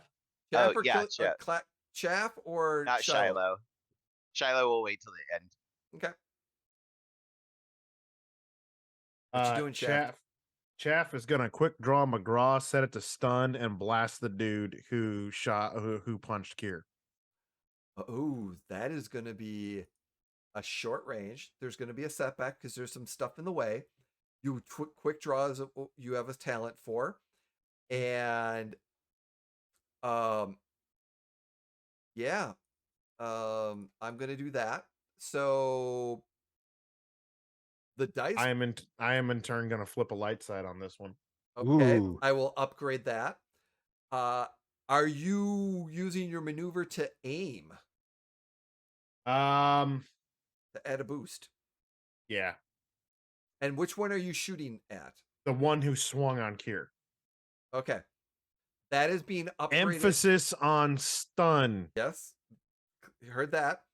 And then I'm giving you a setback because of the advantages the person had before. So the dice pool are set. So let's see what this quick draw shot does. So go to your weapon and click on it. Cool. Oh, what is that? What is that? Triumph. That is two hits, a triumph. We knew this was going to happen, and it happened at an excellent time. Yeah. Yeah, it did. Wait, what is that worst possible symbol called? A despair. A despair. So you did 7 points of damage, stun damage, which you definitely reduced him down. Now, you have a triumph and a despair. So he took stun. Now, the question I have for you is, what do you want that triumph to be? The triumph to be that he basically, the guy is stunned. Like he is 100% stunned, knocked out. So you could use it as a more or less a crit type situation. Yeah. But he's technically a minion, so you could crit him out and stun him. So yeah, you could stun him. So he's the intent is to end it as quickly as possible because Chaff does not want some sort of prolonged fight. He's just like, no, done. Look, you lost. He cheated. Good, we got it right. But we're not here to fucking kill one another. Okay. And you quick draw blast him, and he drops. And I just go easy, fellas, easy. And one of them stunned. One of them wasn't. He kind of his hands are up, and he's like, "I'm not part of this." The other one at the table is kind of like, "Nope, nope." But what you hear in the back corner? No blasters. Oh wait, sorry. 3 large Herodians get up from their seats. And then you hear, "Now that'll be enough, everyone." As C has a heavy blaster carbine in their hand. And he cocked it. Yeah, he did. It's a shotgun type. Plug thrower, maybe. And just like, listen, no, I don't care if they're space lasers. The aesthetic is important. Right. The noise. Like, now, you're not going to have any brawling going in here tonight. You, and points at Shaft. And you, points at Kier. You're upstairs now. Ooh. No more bar for you. Just hang my head and walk up the stairs.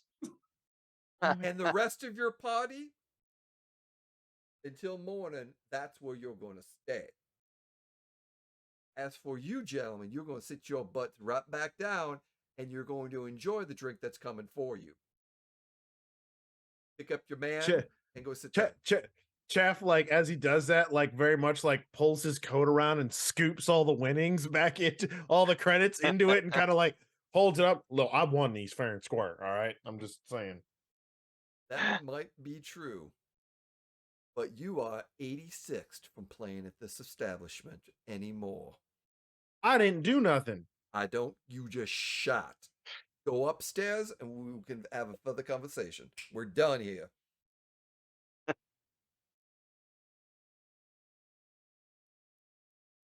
That must be that despair rearing its head. You've been 86th. Just a shot in the dark. I think that's that despair rearing its head. Yeah, I think so. You've been 86 from betting here anymore. Damn it! I kind of started to like this place too. You can go other places, but not here. And it was the quick to blast. Now, the reason why you're not kicked out is you put it on stun. Yeah. So, oh man, Clicky and Linu, you come back to a very different atmosphere in the bar, and you don't see any of your crewmates. See, has our crew gone somewhere else? Oh, they went somewhere. They shouldn't have. They're upstairs. The rest of you need to go join your rooms. You will be back tomorrow, and you're out of here in the morning. You can talk to them on what they did. I'm very confused. That is right. Go talk to them, and you can scold them. Wow. Becky, I believe we need to go ask them some questions. Yeah, pretty much. What does Clickily and Linu do? I mean, Lena will just be like, okay, go I upstairs. guess we'll go upstairs. Yep. What did we do? And there's separate rooms that you have, but it's still relatively early in the evening that you're going to be able to meet in one room and have a conversation if you'd like. Is there you said sometimes you got to do what it takes to win, Chaff, and so that's what I was trying to do. And I wasn't the one who shot somebody.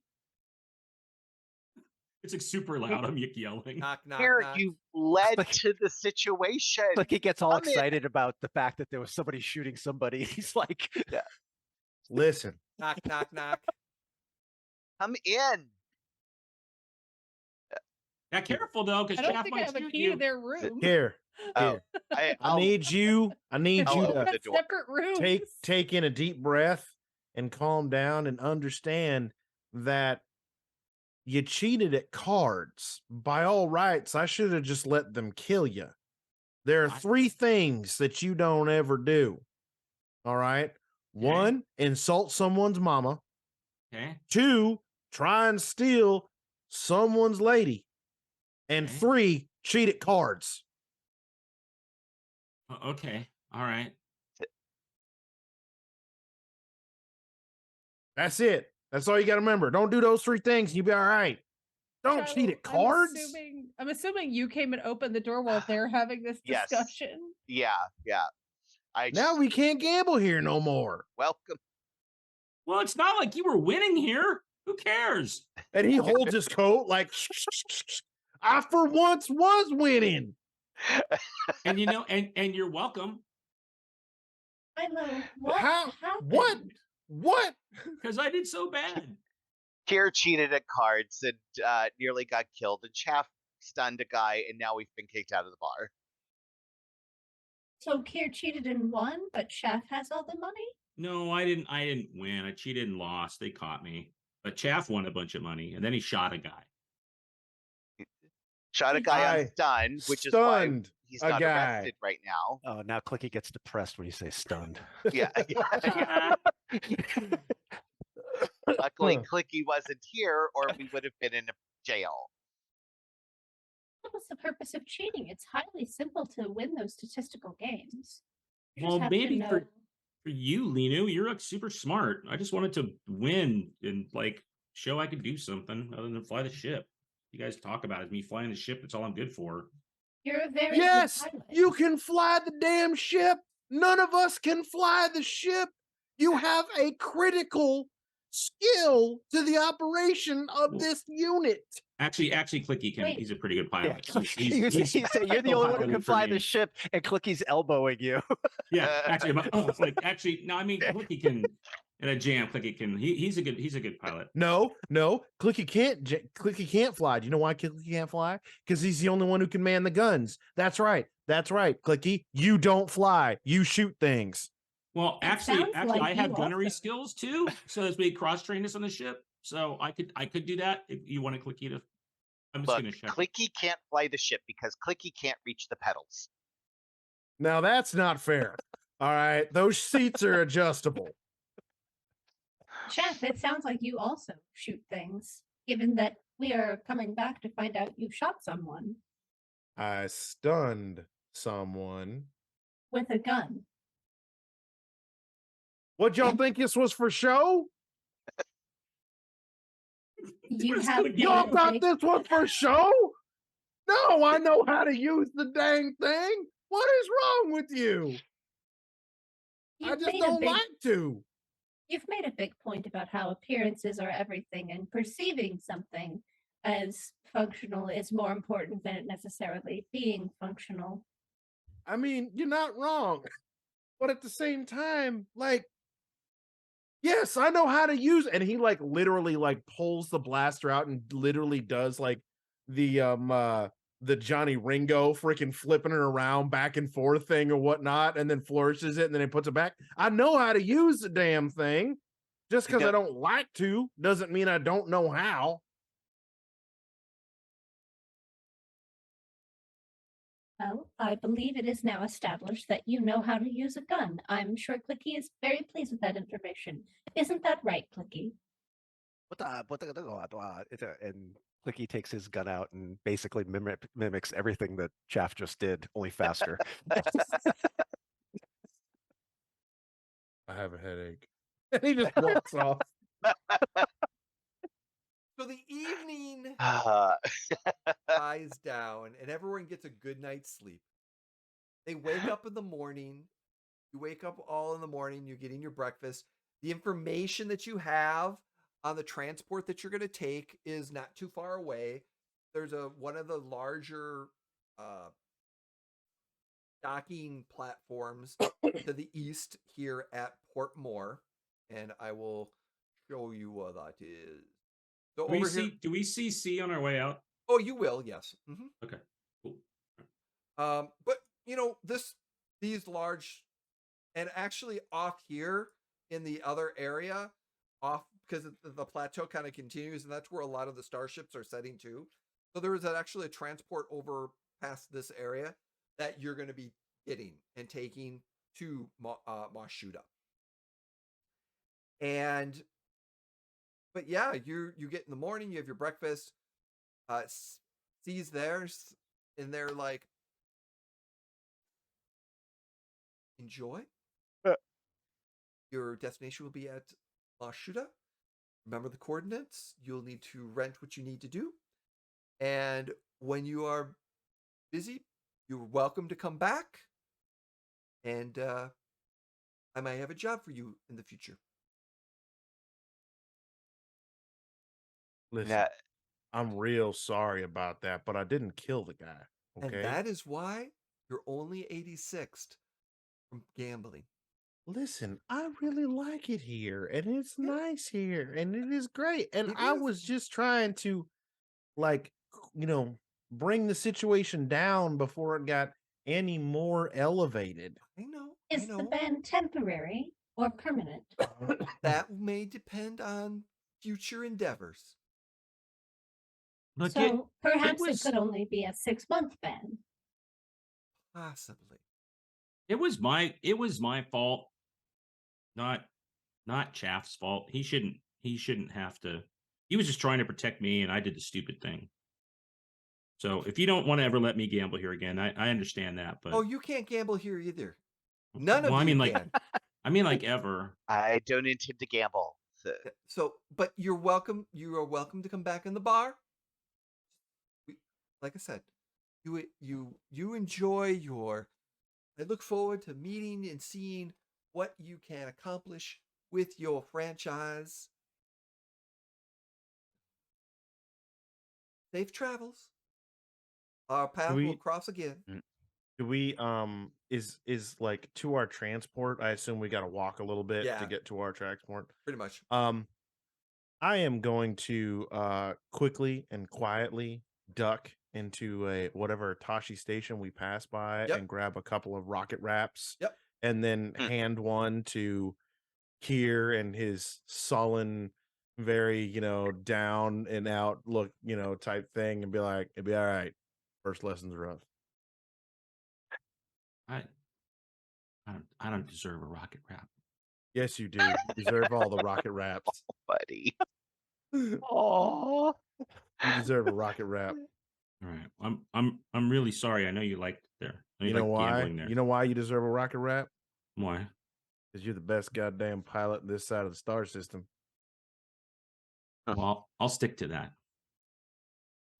You know what? Maybe you can teach me on the ship how to play right or something. I don't know.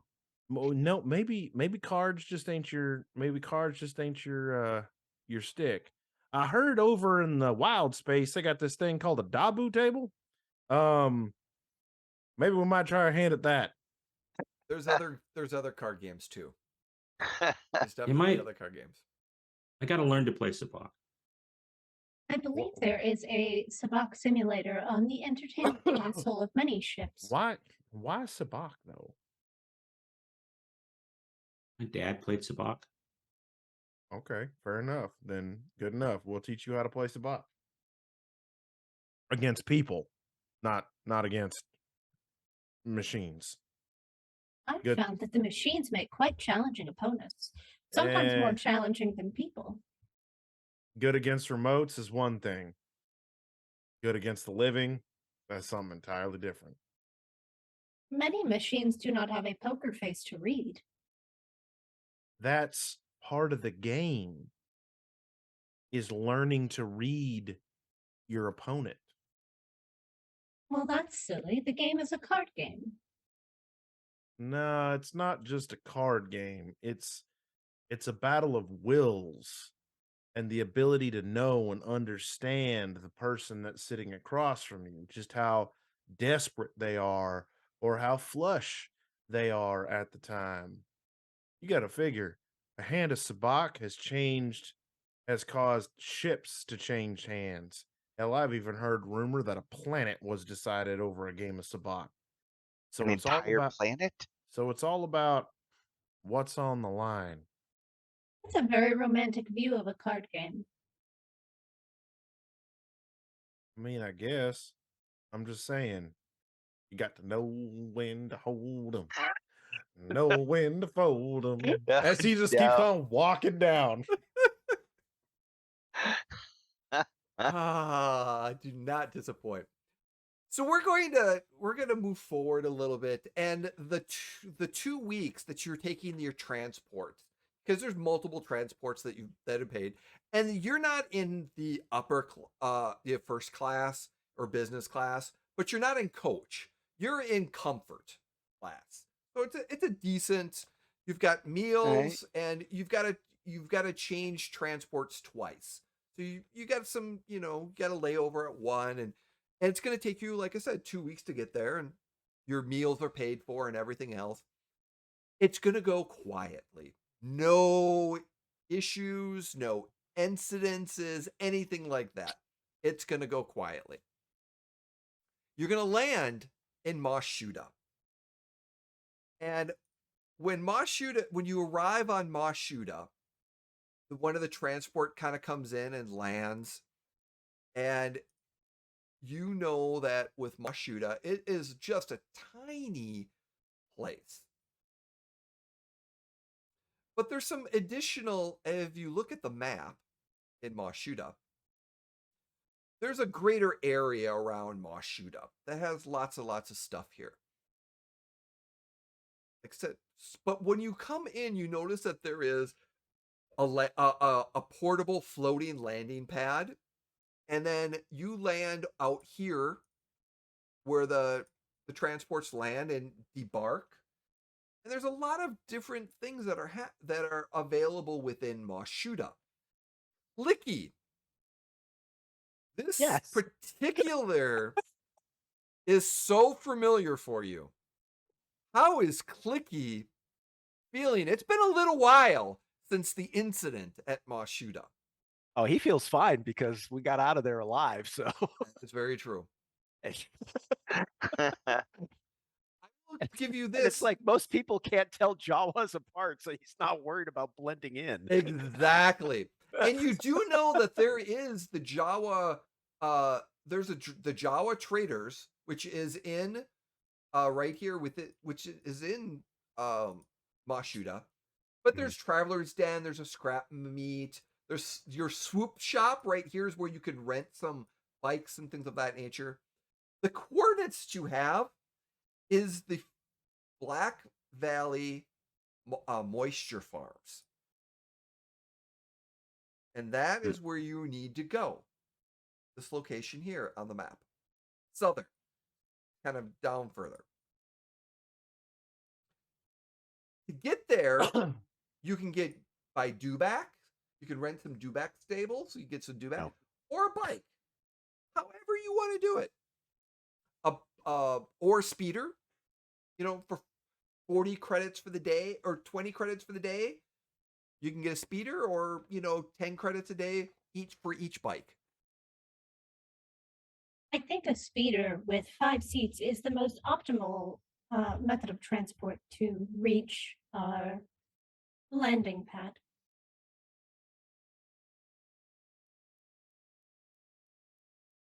Yeah, sure. I'll drive.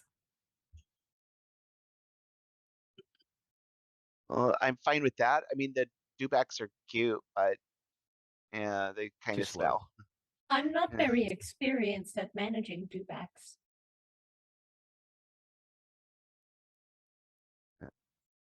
Speeder it is. We're going to expedite this process because it's going to come up later. But you find a good speeder. You've got the coordinates, and it's going to take you about an hour outside of Mashuda to be able to get into the speeder. And like I said, transports are coming in and dropping off and picking up, and you've got all your stuff and gears with you. And as you are going to the coordinates, on the map, you see down below the moisture farms. But you know that the coordinates indicate that you need to go to this particular moisture farm. All right.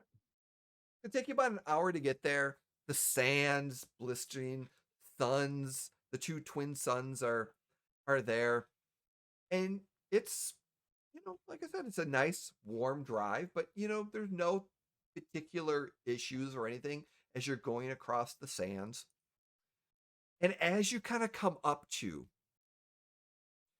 you get to this particular location here, and it looks like a community of moisture farms and the typical Tatooine mounds or houses that you see that are kind of inlaid into the ground a little bit. And you've got the coordinates and you're navigating, you come up to this particular building. And it's sand all around. And what you notice is that there's not as much moisture farming in this particular location than the other locations. What do you want to do as you arrive up to this particular location? Unusual. Did C say that we needed to meet someone? I thought we were meeting Raxel. Yeah, we're supposed to be meeting Raxel. This would be an odd place for Raxel to be. This looks like just a farm. Perhaps he is inside the building. I mean, that's a good guess. I certainly wouldn't want to be languishing out in this sun. I'm going to take a quick once around. And so as I come into park, I kind of want to get a good, much of a view of this place as I can. It's the sand kind of comes up a little bit, but yeah, it's just like there's this building. There's like one moisture farm, like moisture collector in there. Not there should be more, but they're not. And just a lone moisture evaporator. Yeah, huh? moisture evaporator. Thank you. Yeah, and it's just it's strange. I go up to said moisture evaporator. Look to see if it's got any sort of special switches and things or what have you. Nope, it's working. And around this time, as you're getting close, the door to the building slides open, and out comes Raxel in a outfit. He's kind of wiping his hands down. Oh, get out of the sun when you're ready. Come on. You can meet me inside. I've got some blue milk for you. It's a it is. We'll get water from it. Yes. As he points to Shaft and the moisture evaporator. Come on in. Get out of the sun. Yep. And he goes back in. Yeah, I'll just hop out. If Kier's parked, I'll hop out of the speeder and just start walking. So as you make your way, it kind of steps down a little bit into the doors, and you kind of come in, and there's this decent sized room. He's like, ah, and both hands kind of clap together because he's got those forearms because he's a basculate. Welcome. I must say, you're very impressed with your interview process, and we've got some contract to be able to make sure that the franchise moves forward to ensure that your endeavors and delivering is good and understanding the process. But yeah, it's been hot. Travels must be very enjoy. And there's some berries and some other fruits and stuff like that, and some milk and other stuff that's there. Partake, yes. Is it blue milk? There is blue milk. It's always blue milk. Sure, I'll grab just a blue milk with a straw and just stick the straw down into my little collar.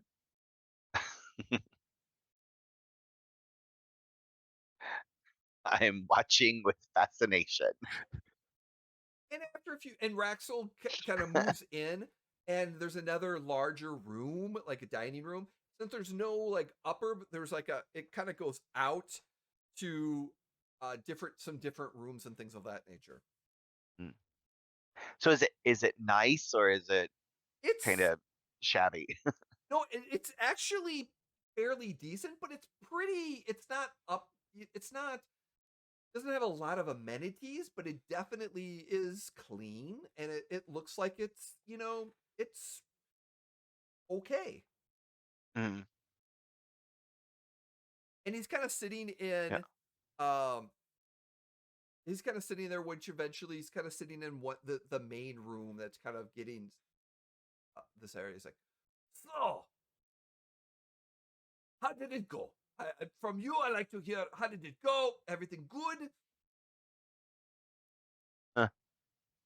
Yeah, well, I can't say it didn't go off without a hitch, but it went about as smooth as a handful of new individuals working together for the first time could make it work. Good to hear. And his mechanical hand that he has on the lower one of one kind of clinks a little bit on the his other forearm where he's kind of brushing something down, and because remember one of his hands has a mechanical hand, and on the other one is basically from his forearm is kind of a mechanical act. Like, oh yeah, no, understandable, but I have to say you work together very good. So it's that's what I was hoping. And you passed. You definitely passed. So, yes. Shadow. Raxel, did you well, you know what? I'm not gonna ask any questions. I'm just gonna say thank you. Welcome. What say thank you for what? C showed me the message. Ah, it's all about the timing. All about the timing. Okay, I will ask one question. Do I owe you Nope. anything? Nope. Not at all. Just glad I was able to set you off on another path that before that it went down. Wow. Thank you. I I don't even know how to process that right now.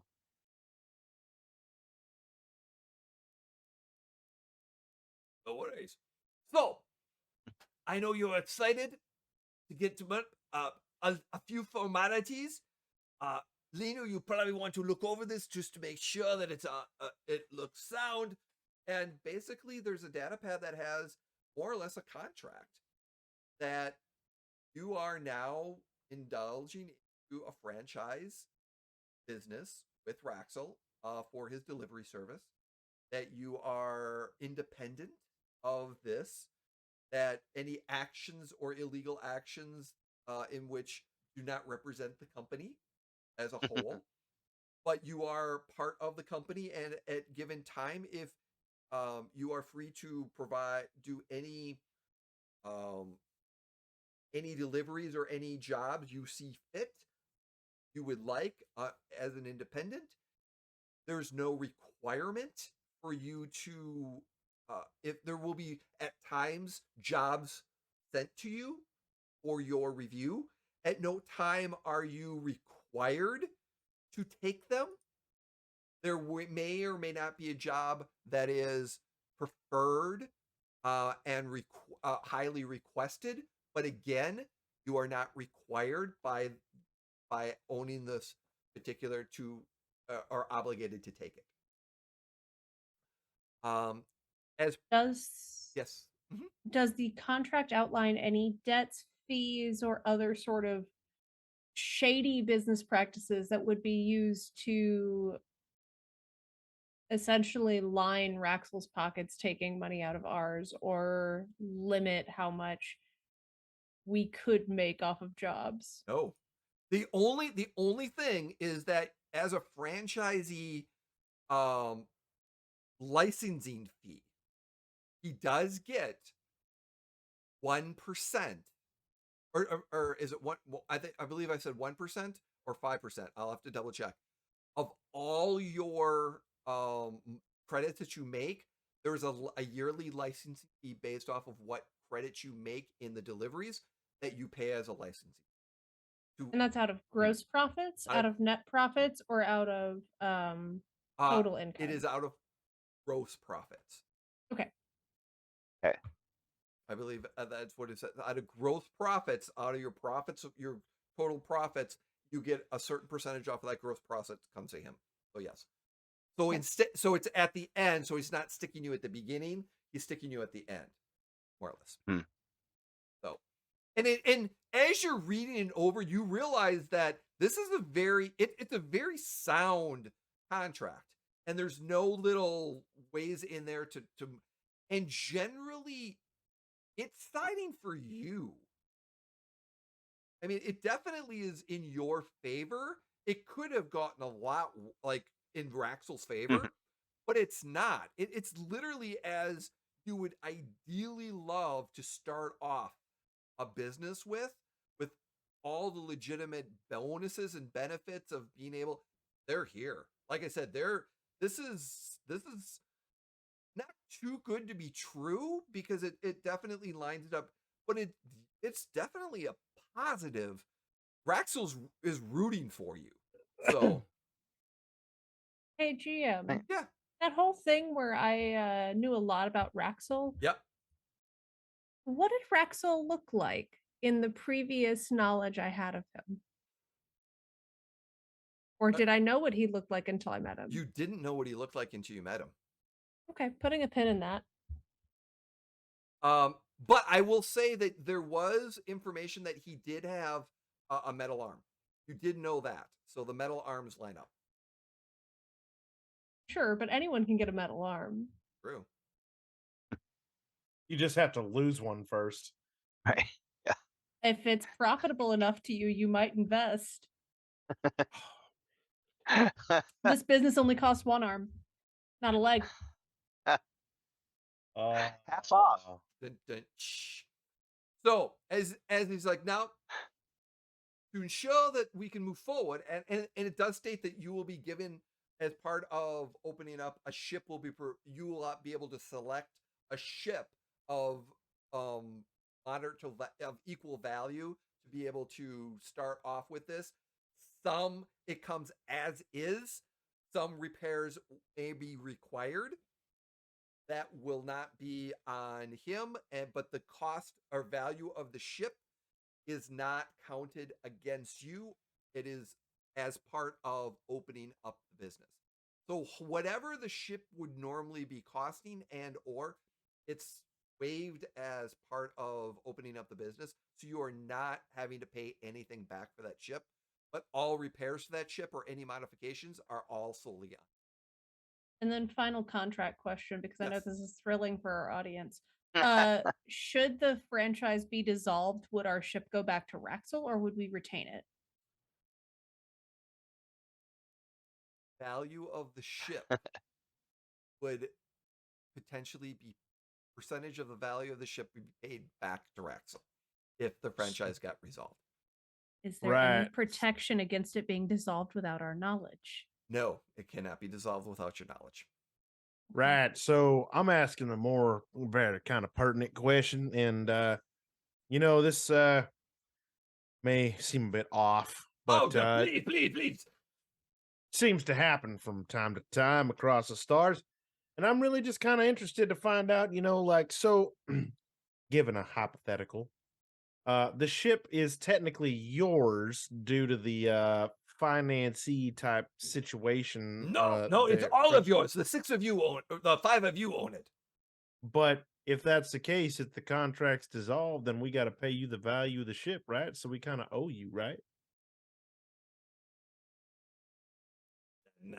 It's just if the franchisee dissolved and no more, then you just need to pay me the equal value of the ship as the franchise. Yes. I don't own the Right. ship. So what if your 1% that you're taking after a period of time is equal to or greater than the actual value of the ship? So then we would be free and clear and you would no longer need a 1%, right? That's addition. Right. So what you're saying is there's literally no way for us to ever pay off this ship in its entirety. No, you can pay. Yeah, no, yes, no, my mistake. Yeah, no, if you wanted to pay off the ship as time goes on, that's fine too. Yeah. Right. Now, do we have an act of force clause here? Not to get down too fine a point here. Just basically, we're kind of out here in the Outer Rim, and it's not uncommon for you to park your ship in a valley where you think it's perfectly safe and you're off to go meet some friends. And then, a light cruiser class Star Destroyer happens to blow your ship off the surface of the planet, So in that highly specific and unlikely situation, would we still owe you? No, it's in the clause. Okay, good. Just making sure. It's a force clause or imperial or ship destruction clause. If your ship was destroyed not by your means or actions in which you were involved in that caused damage to the ship and destruction, you do not have to pay for it. It's act of God or Emperor Palpatine clause. Yes, pretty much. Again, favoring you on a lot of this. So when you are ready, you can sign and we'll be set to show you your options. Yeah. All right, well, show us what you got. Bill, you're muted. I think Kier grabs whatever we're signing with and is about to sign and kind of looks at Linu and Yeah. It seems straightforward, although I may have further questions at a later date. Okay, well, I'm gonna sign, but then if it changes because Linu thought of something smart, then I want the Linu stuff. I just want to see the ships. So he. Yep. Yeah. Yeah. Okay, and I'll sign too. Okay.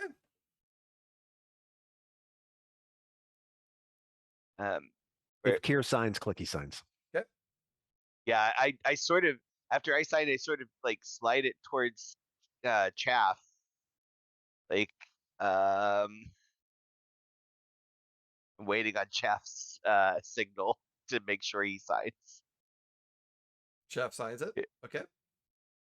And Linu eventually signs it after reading over every single line. Exactly. And and Linu, you are like, wow, this is a solid contract. This is a good. There's no loopholes. I'm gonna out myself here. I've done this with every contract I've ever entered. It annoys a lot of people. Yep.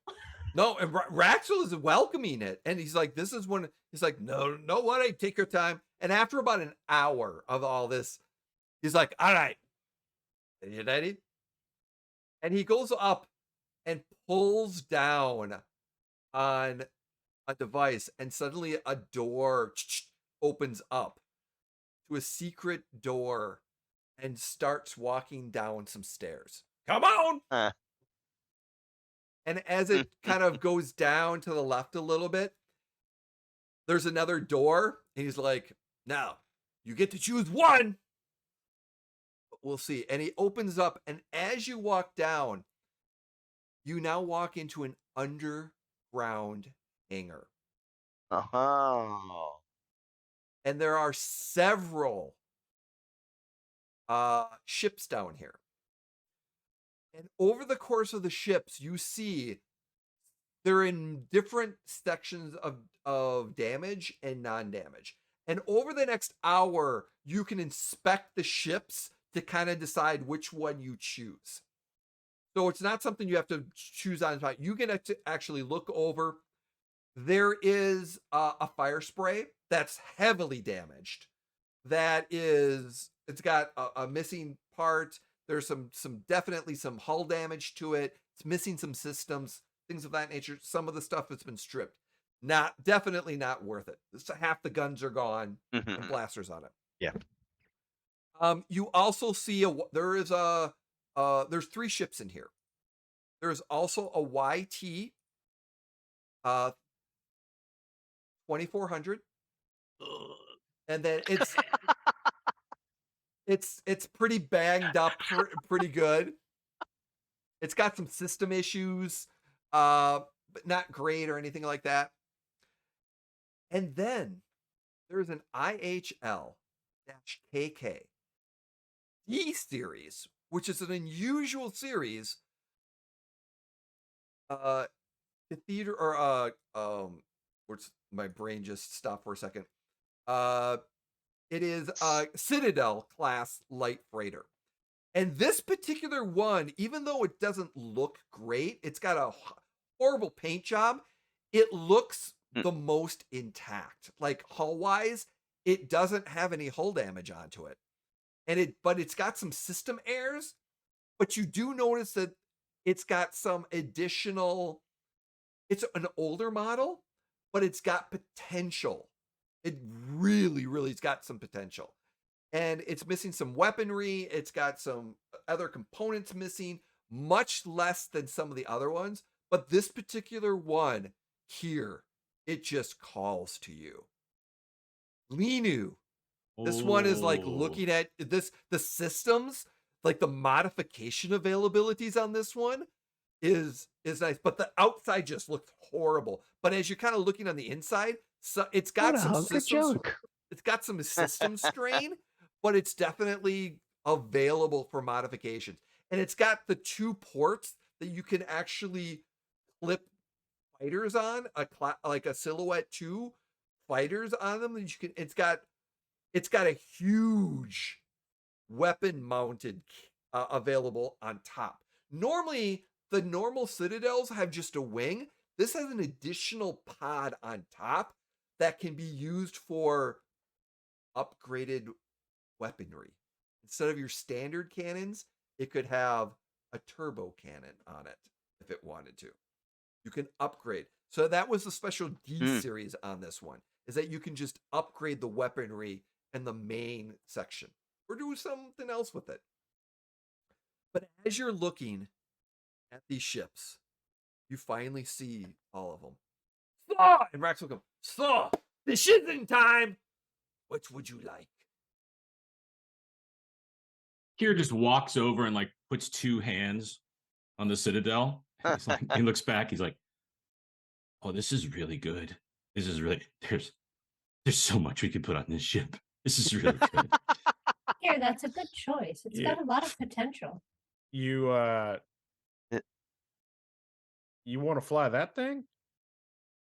Oh yeah, as long as it's not that YT.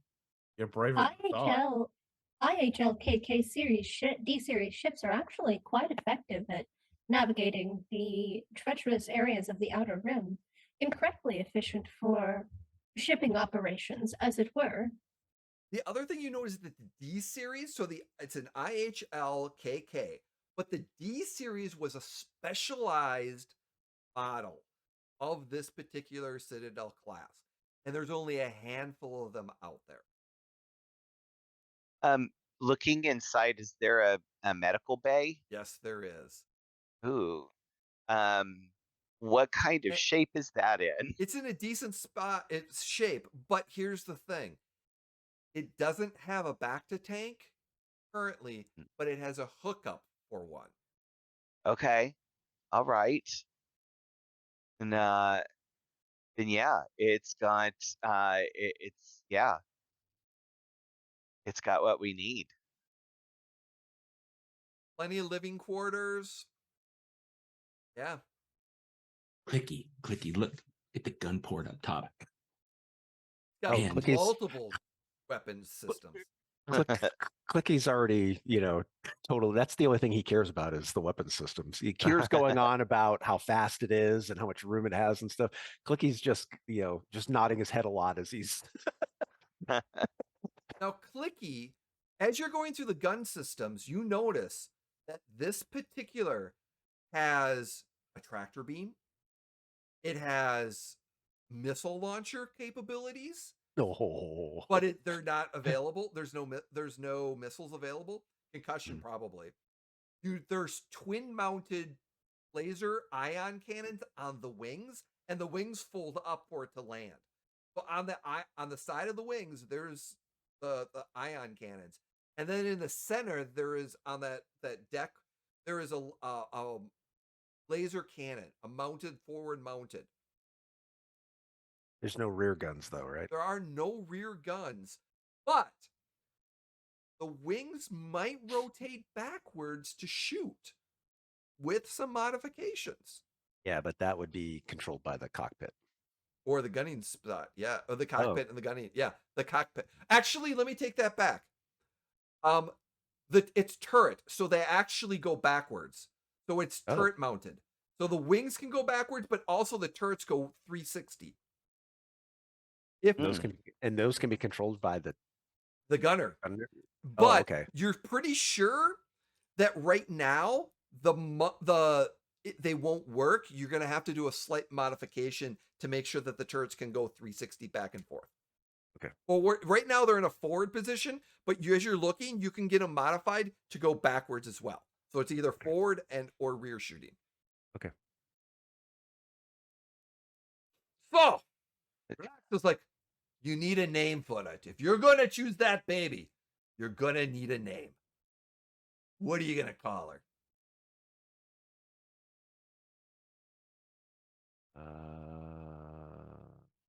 I'm going to be real honest. I don't remember what we decided on. It should be something that has to do with maybe what we've already done, like who we are as a crew, maybe. So just getting lucky.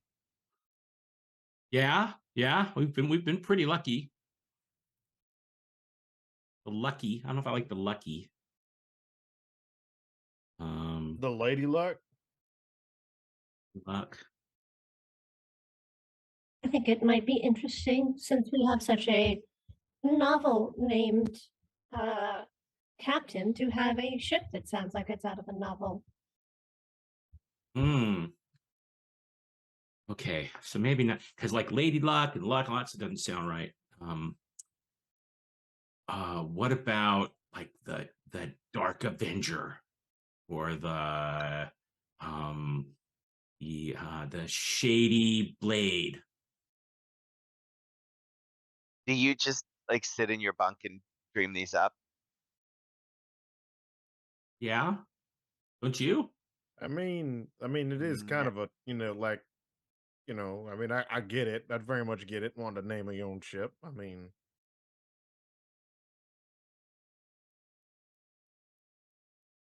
What about Shadowlands?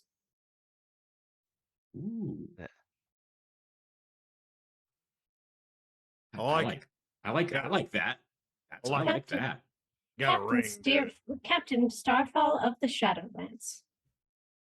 It sounds like a novel with one of those the lance fighting novels, you know. Yeah, like the old timey books, I guess. Yes. I haven't read any of those, but okay. Here's the important question. Shiloh, does that sound sexy? Like, is it sexy a Captain Starfall of the Shadowlands? I guess. Like, I mean, I wouldn't know. Shadow Rex is like Sure. Shadowlands. That's a good name. I'll make it happen. I'll make the paperwork. Oh, good job, Linu. That was a great one. Excellent. And as that, the camera pans off.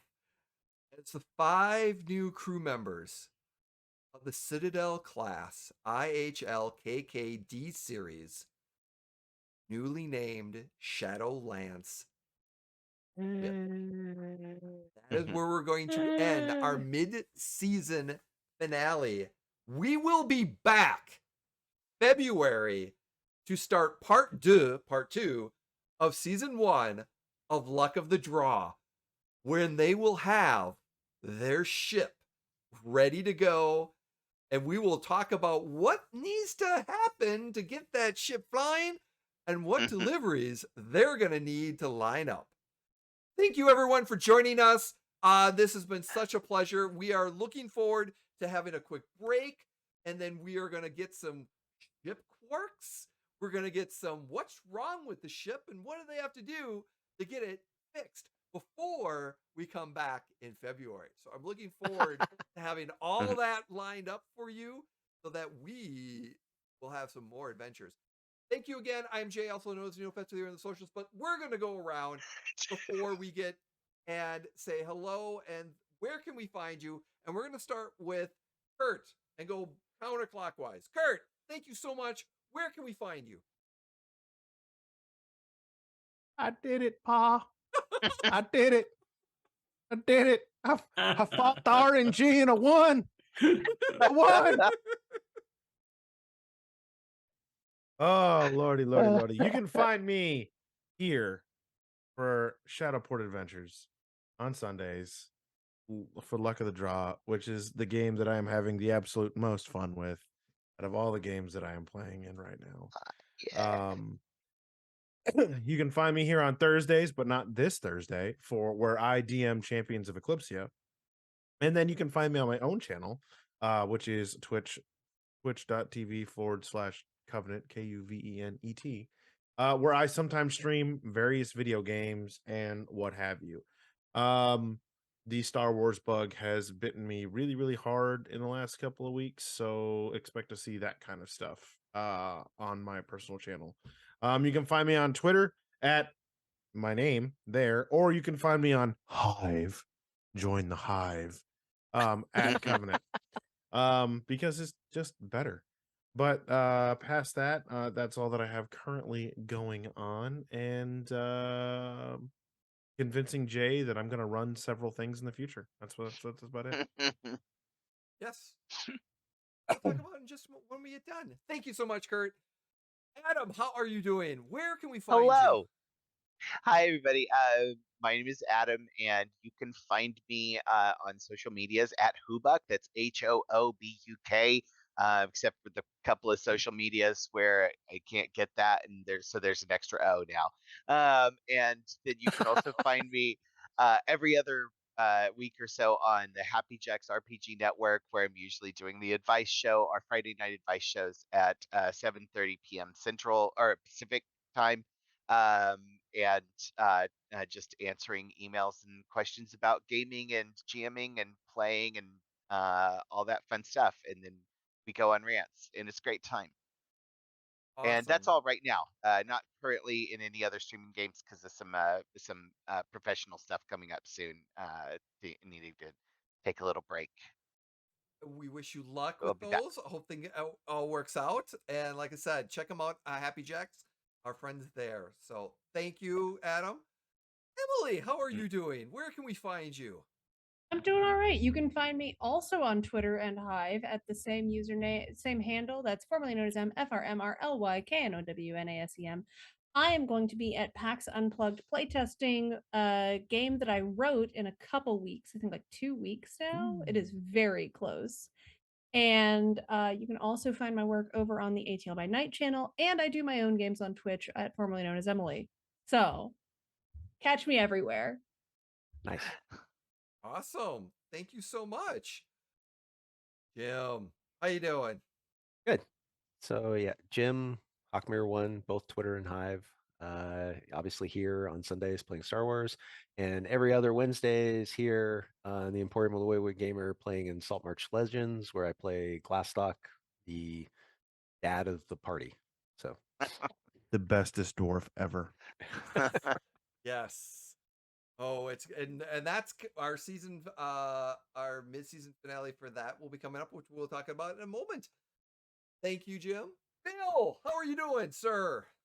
Fantastic. Hey, everybody, I'm Bill. I have been playing Here Starfall, your Starship Pilot with Daddy Hero Worship Issues. You can find me on Twitter and Hive because I'm a joiner at Bill Roper. You can also find me on Twitch, YouTube, and TikTok at Bill Freakin' Roper. I am also currently playing as Orgoth Skull Crusher, the half-orc, half-drow, all badass, unarmed battle master on the Severed Sons D&D network just about every Wednesday, 1:30 p.m. Pacific time, 4:30 Eastern time, right here on Twitch. And I commonly share, I think we've been on a show, Adam, have we? We were on one together at Happy Jacks, yes, the GM Advice show. We were. Yeah. So just one so far. Yeah. But good fun over there, taking emails, giving out sketchy advice. And of course, finally, a huge thank you to those souls brave enough to experience our shenanigans live right here on Emporium for the Wayward Gamer. Yeah. Awesome. And I am Jay, also known as NeilFed3 on Hive, because I'm a joiner too, and Twitch, Twitter, all that good stuff. So the Important for the Wayward Gamer, we're trying to expand as much as we can. If you would like what we're doing here, please consider subscribing. Here at the channel, we have our YouTube channel, which we will send all our vlogs to check those out. Please like, subscribe, watch, all that good stuff. We also want to thank our 2 supporters, which are affiliated here at the Emporium for the Wayward. Talon and Claw, which make awesome dice vaults, dice screens, various wood products. They can be found on Twitch, their Etsy shop. If you put in the code of Dragon Daddy, which if you watch Salt March Legends, you will know why it's Dragon Daddy, you get 10% off on your order there. Just follow the link that's in chat and you will automatically get put into that. Also, we want to talk about our friends at Smuggler's Coffee, who make wonderful, delicious, barrel-aged coffee that have wonderful D&D themed coffees in there. So check our friends out there. We want to support them as much as we can too. You can find me here. I'm also going to be at PAX Unplugged.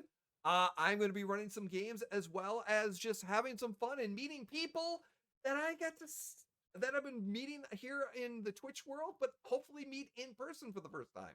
So welcome to that. Looking forward to that. And again, we've got some stuff coming down the line in the future here at the Important for the Warrior Gamer. We're hoping to have our Star Wars Slug games, a 3-shot where we've been developing some games of it's Hunger Games and Squid Games, but it's for the huts that put it together called Slug Games. So look for that.